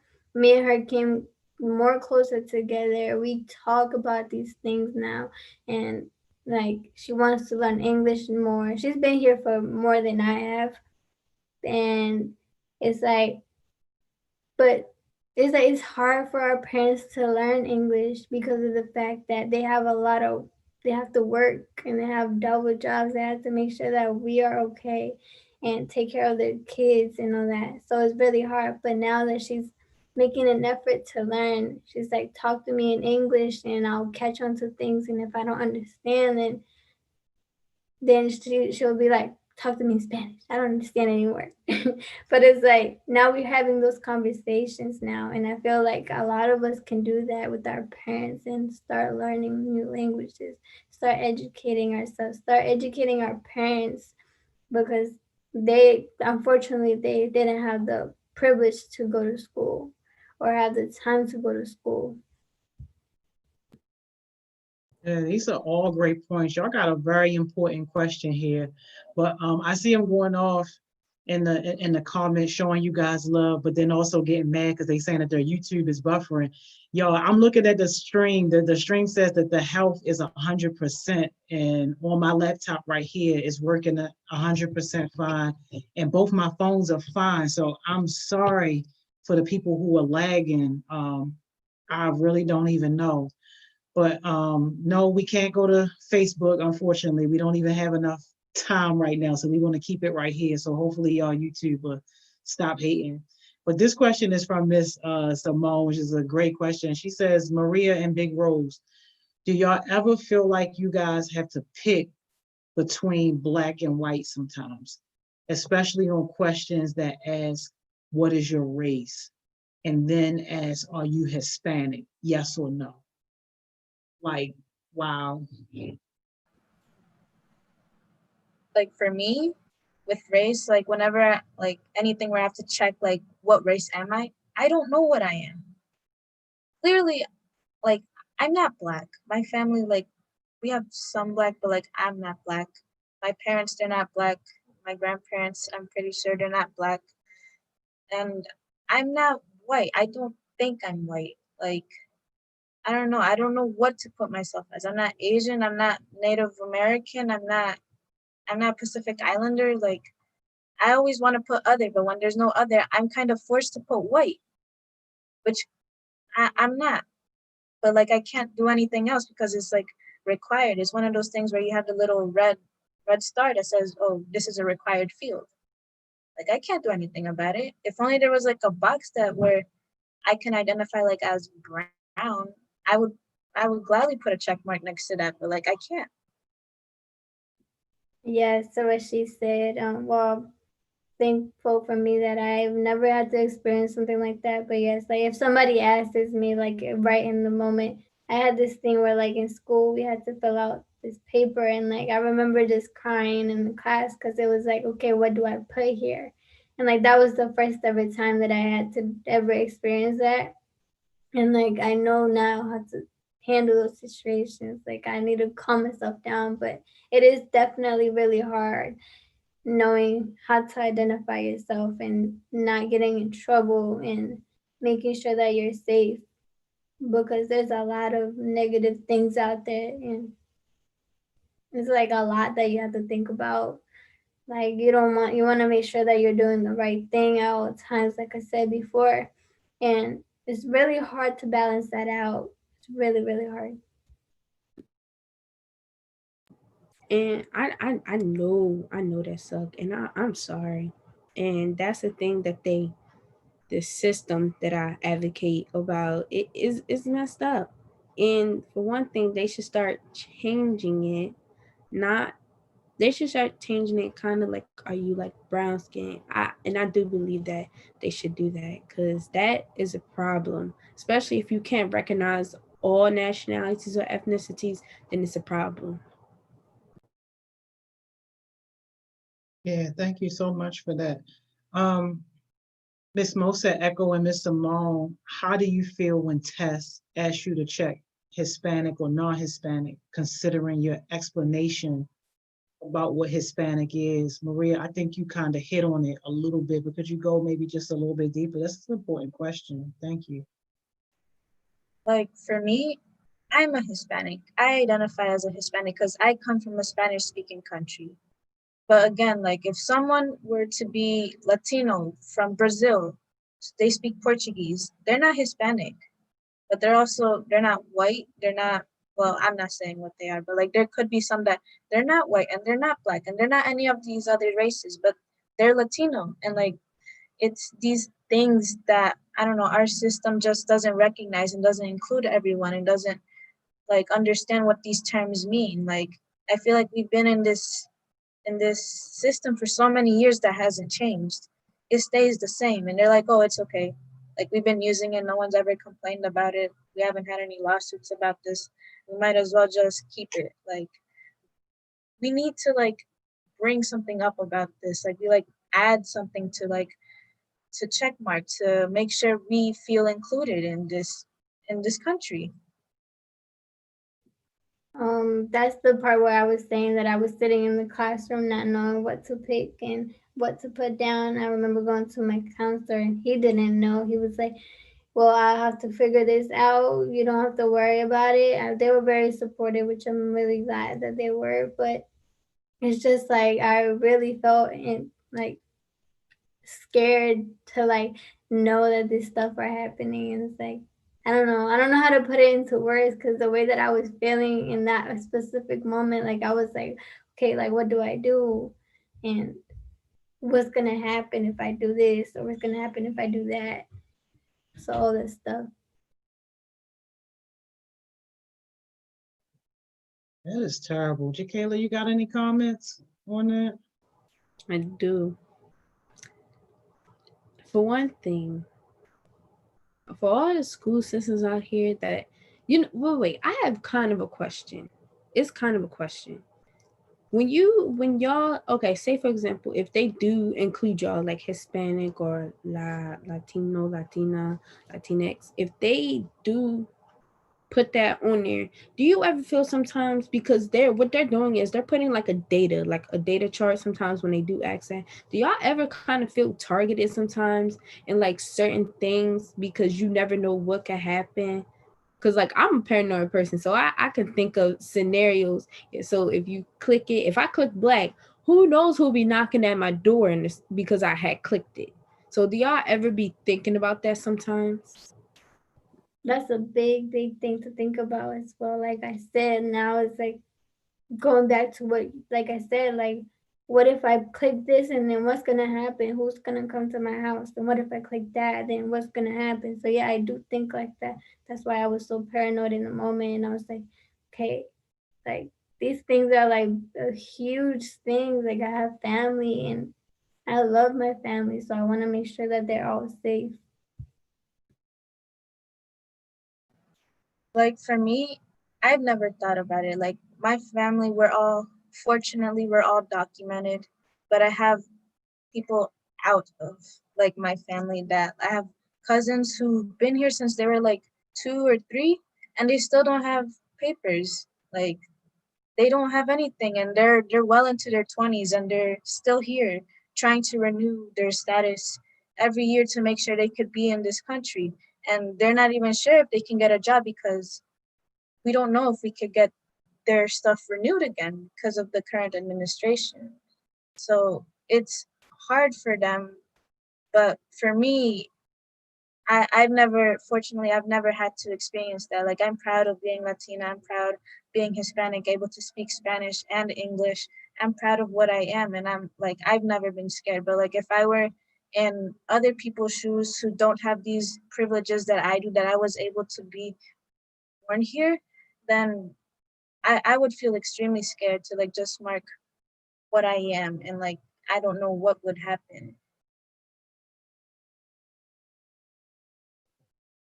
Oh, that is crazy, Maria. Like I can't even imagine the pain and anxiety that your family has to live with, like under those type of conditions. Like, thank you so much for being honest and for having this open conversation with us.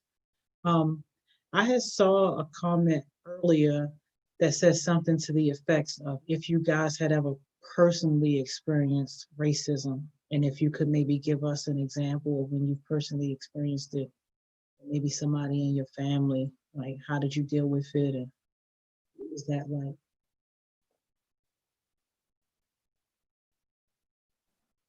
I feel like me is just in school. Um, People have called me names. Like they've said things to me. They've said ignorant things to me. Like for example, like why am I not wearing a skirt? Like you've seen, there's a lot of Hispanics who are Christian. They're part of they're Protestants that they're required to wear skirts because it's part of their religion. And because many people see us so often, they just ask me, why aren't you wearing a skirt? Why are you wearing jeans? I'm like, that's a religion. That has nothing to do with me being Hispanic. Like I'm Catholic. I like that's something completely different. But because they see so many people like that, they immediately associate me with that group of people, which I'm not. And like there's people have said rude things to me, like how I said earlier. They're like, the wall around her, you're Mexican, you're hairy, you do this. Your parents steal jobs apparently, which we're not trying to. We're just here to have a good life. We're trying to live a happy life. I want to live a good life. I want to go to college. I want to get a job. I want to be a dentist. I don't want to make anyone else's lives harder. I don't want to make anyone feel bad about themselves. I just want to feel good about myself and want to make everyone else feel good about themselves. Yeah. You my hero, Maria. You my hero. Oh, I do have to say this. Hispanic people cannot steal jobs. Okay, I'm tired of that stereotype. I hate it. You cannot steal a job that nobody wanted. You cannot steal a job that someone is good at. You can't. It's physically impossible. You can't steal a job full of a million bajillion things in this world that we need. Okay, you can't steal them. If y'all want to go be a doctor, you can't steal a doctor. They need more doctors. You can't steal something that you don't have surplus of. If you want to build a house, we need a lot of people, like white people, black people. We need people to build houses. You can't steal a job. If you want to be a painter, you can't steal being a painter. You know what I'm saying? I hate that stereotype. And when I hear that, and I'm sorry, when I hear a lot of non-people of color say that, I sit there and I laugh because I will tell you straight in your face how uneducated you are. And if you go look at statistics, you will clearly see that a lot of generally white people go for different jobs than people of color. Okay? I'm sorry. I hate that stereotype.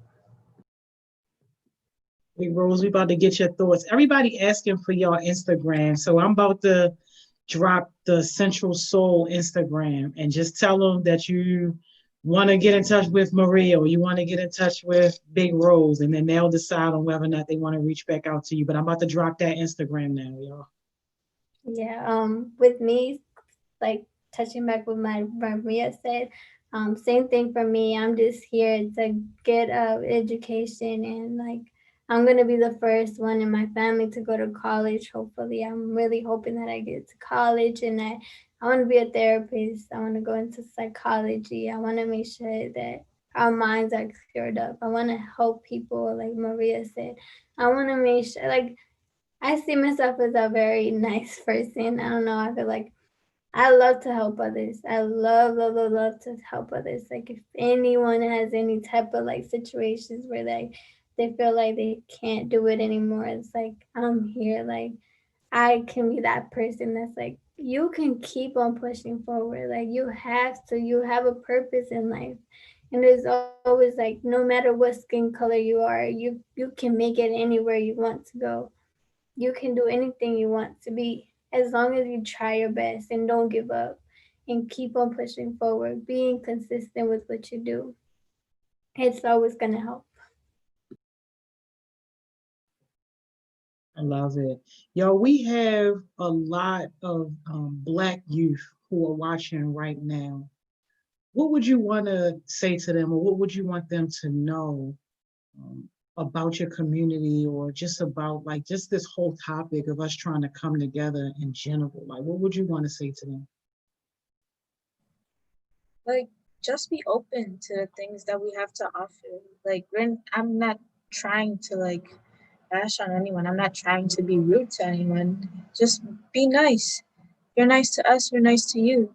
That's like golden rule. Just do do what you need to do. Do what you want unto others. Like there's there's nothing else I want to say to that. Like she said, if you want respect, respect others. Get do exactly how you want to receive that. Because that's just one main thing that I had to learn. Like anything, key point is being responsible and respectful in everything you do. You will never get anywhere if you're not responsible with what you do, what you say.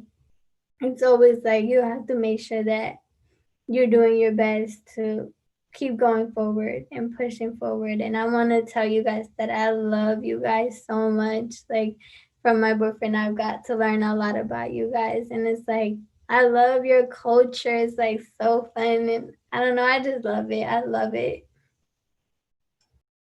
I do have like one question since we're doing overall and we're doing like reverse racism. Okay. So I know y'all see a lot on social media how the Black community is starting to get into the Latino community, how all the dancing and music. And one thing I'm a big advocate for is all y'all music. Okay. I love the music.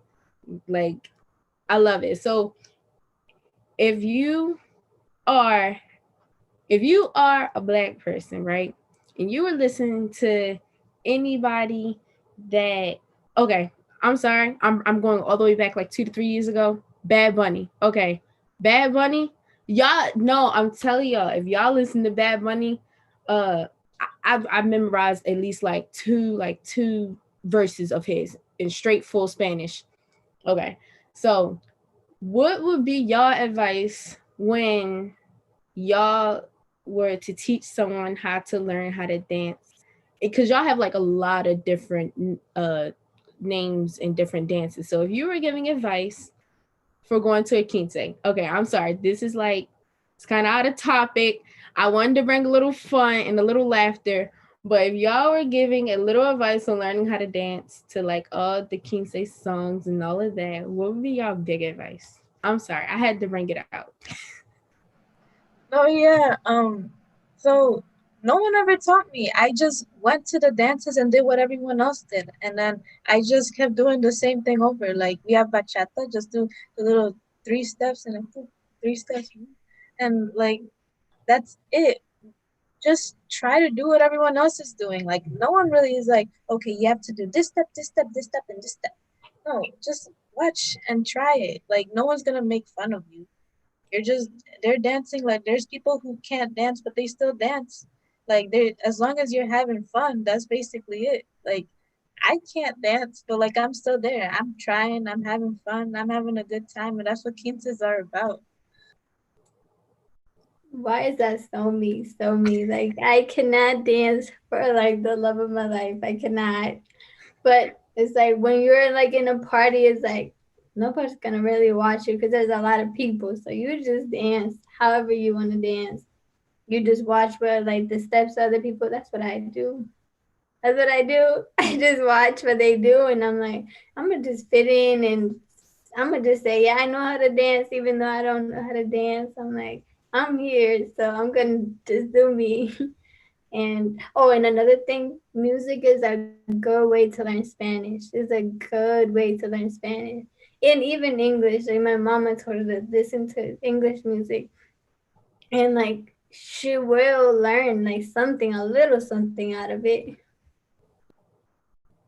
Yeah, like my mom, she came here in the 90s, right? So literally all the English songs she knows is Celine Dion, Cisco, what's it called? Natalia Imbruglia, I think, or the Backstreet Boys, NSYNC. That's all she knows. She knows all the songs in English. She doesn't know how to what they're saying, but she knows them. She like knows the sounds. She can sing all the songs. She does not know a single word they're saying though. We gotta get mommy on here. Yay, mom. My Spanish teacher, she actually learned English through music. She said that she used to write in a diary and like write all the music, and she wouldn't know what they were saying, but she loved the music, so she was like singing it, and her mother would be like, "What are you singing? Do you know what they're saying?" She put her mind to it, and she was like, "I'm gonna learn English." And look at her, she's a Spanish teacher, and she knows English really well. That's crazy. That's crazy because that's also my friend Kidia who live like far away now. I guess she moved or whatever, but she taught like she's the one who brought me kinda in y'all community just a little bit. Besides me having other Hispanic friends, but she's the one who told me about Bad Bunny. When I tell y'all, I learned so much Spanish. I gotta think of the song. I learned so much Spanish. I learned 2 verses by listening to that song over and over again, walking to school, over and over again, walking to school. That was so funny. And then whenever they would sing it, I'd be like, yeah, I know the song. I know the song. I got it down. And I'd be so happy with myself. And it was so crazy. Then sometimes when I Like It Like That, when that song came out, I learned them verses too. By Jay, I don't want to pronounce his name wrong. Jay Balvin. I learned the lyrics by him as well. And when I say that's how a lot of my family members and Black friends, that's also how they memorize that part where they like, I like it like that. Yeah. I learned music is probably the easiest way. If you don't want to like go on Duolingo or none of that, listen to your Spanish teachers, listen to Spanish songs. And then when you got the lyrics down, you get the pronunciation right, look up the translation to it. It'll probably help you out. Yeah, I definitely did that. Dante is asking y'all, what's your favorite song by Daddy Yankee?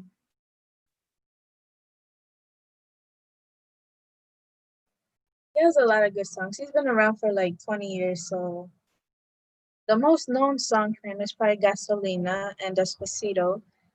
But my favorite song is probably it goes tú me dejaste caer, pero ella me levantó. I love that song. I watched his documentary on Netflix. Oh my god, it was so good. I love like his old like music when he first started. Like it's so good. I don't have a favorite for him, but that one is definitely top to the top. I found the song.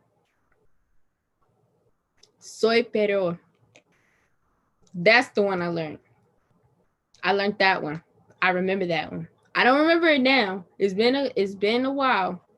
But Soy Pero, I that's how I learned to get the accent out a little bit. Cause a lot of people they don't know how to pronounce it. Cause I don't know. You gotta get the tongue. You gotta get the tongue a little bit. But okay, now we gotta get our jewels in. We gotta get our jewels in. So, yeah. Okay. Big Rose, you want to go? It's been kind of like my big one, like throughout the whole session today. Just learn about each other, support each other, don't put each other down. Instead, speak up for each other and just do great things and keep on going. Like even if you're not born here, like that doesn't mean that you don't have good opportunities in life. Like you could still keep on going and have a good life and help others. So for me, it'd be like, just be proud of yourself. Like you shouldn't be ashamed where you come from or what languages you speak or how your culture is. You should embrace it and just show other people what you have. Like try to teach your culture to other people. Don't be scared about what you have to say. My jewel will have to be learn to expand your worldwide thinking. Basically, learning not just one culture, learn as many as you can. Because a lot of people, they can be ignorant. So, learn culture so you can educate someone else. And, you're not a one-minded thinker. You're not stuck in just one culture. This was awesome. This was an awesome day. I can't wait till Rona leave us alone because we gotta be able to do something in person together. Would you guys be open for something like that? Yes, like I said earlier, we could do a like cookout / carne asada together. We can really get something and go somewhere. I really hope that we continue, Central Soul continues to work with Heartbeats, because I feel like this has been like one of the greatest experiences of my life, and like all of this is like so great, and like it's just been even more than I expected. Yes, yes, Big Rose. We're gonna make that happen. What'd you say, Chiquela? I said they invited to the cookout. Remember the cookout that we already Oh had? yeah, they definitely invited. Oh yeah, absolutely. Y'all whole team, y'all whole families, everybody, everything, all the food. I want all of it. I want I want all the different foods y'all got laid out. All of it. I don't care. I'll taste it all. I'll taste it all. I don't Yeah, care. we gotta make a combo of the both. And what we might can do, if Rona don't leave us alone, maybe we could do something small. Maybe just, invite a few heartbeats. You guys invite a few folks, and we could just have something small so we can stay in regulation. But we have to do something, like, for sure. We have to. And you guys gotta come back. Like, I know that we said that today was going to be our day for our partnership, but like Big Rose said, this partnership has to continue. So if you guys want to come back on, we got 2 more weeks. Let us know. You are more than welcome. Stop. Now we don't need a countdown. Stop. Please. Please. We might be coming back with a season 3. I'm gonna need you to think about Let Big Rose say what she about to say though, because I can't take you right now. Well, I just want to say thank you so much. I have to go to work. I don't want to be late, but I'm really thankful for this opportunity, and like all of this has been like really, really great. And please, please, please, even like next year, like I feel like this will be a great opportunity for the next kids that are gonna be with Central Soul. So you're getting another point of view from ours, and then getting everybody else together as well. But I'll see you guys. Thank you. Yes, thank you. See you, Big Rose. Tell your job you changing the world over here. Have a good shift at work. This was amazing. This was amazing. Thank you so much, Maria. This was an absolute blessing. I can't No wait till we get problem. together. Yes, please. We doing it. And you gonna have some people that's gonna be DMing the Central Soul inbox to get to you. See ya. Yo, was this not a great day, yo? Yo, shout out to our partners at Central Soul, Miss Stephanie, Miss Monica, Mr. Edwin. Shout out to Miss Money Mo, who worked with them to make this happen. Miss Simone, who worked with them to make this happen. All of our heartbeats who participated.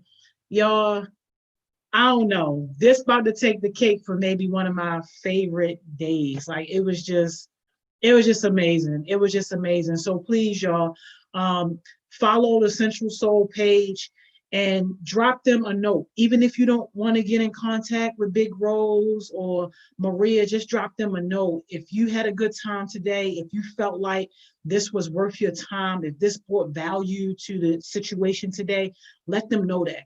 Like that is very, very, very important. But we ending our Wednesday, y'all. Whoever hanging out with us tonight for Winning Wednesdays, we're going to be here tonight, 6 o'clock, right here. Anybody that saw my post last night to be on Miss Natasha's project, that's an easy project, especially if you looking to try to get into some projects, some paid projects at that. $25 an hour, you can't beat that. But if you are interested in being on that project, it's only a 1 hour commitment. And basically all you're going to be doing is giving your input and giving your feedback about youth programs that are serving Baltimore. So if you're interested in being on that project, make sure that you hit up Miss Money Mo and she'll get you on the list. That's easy money, y'all. But listen, you already know what it is, y'all. You got some daylight out there. Go be productive. This should not be ending your day. This should be starting your day. If you got a business, go work on your business. If you got goals, go work on your goals. If you got things that you notice you need to get done, don't procrastinate, yo. Get it done. Use this daylight, man. Listen, tell a friend to tell a friend, yo, success sessions. This is where you start. Do you know that? This is where you start. You want to be successful? Yo, this is where you start. You want to level up in life? This is where you start. You want to be connected to other success-minded young folks and adults? Yo, this is where you start. Like Chaos Smoothie said, and I see we got the co-signer Dante, yo. You don't want to be a broke bum? This is where you start, y'all. Success sessions. I'll see you tonight if you're hanging out with us for Winning Wednesdays, or I'll see you tomorrow. What, 10 o'clock-ish, 9:55-ish, something like that. Enjoy the rest of your day, though. I'll see y'all later.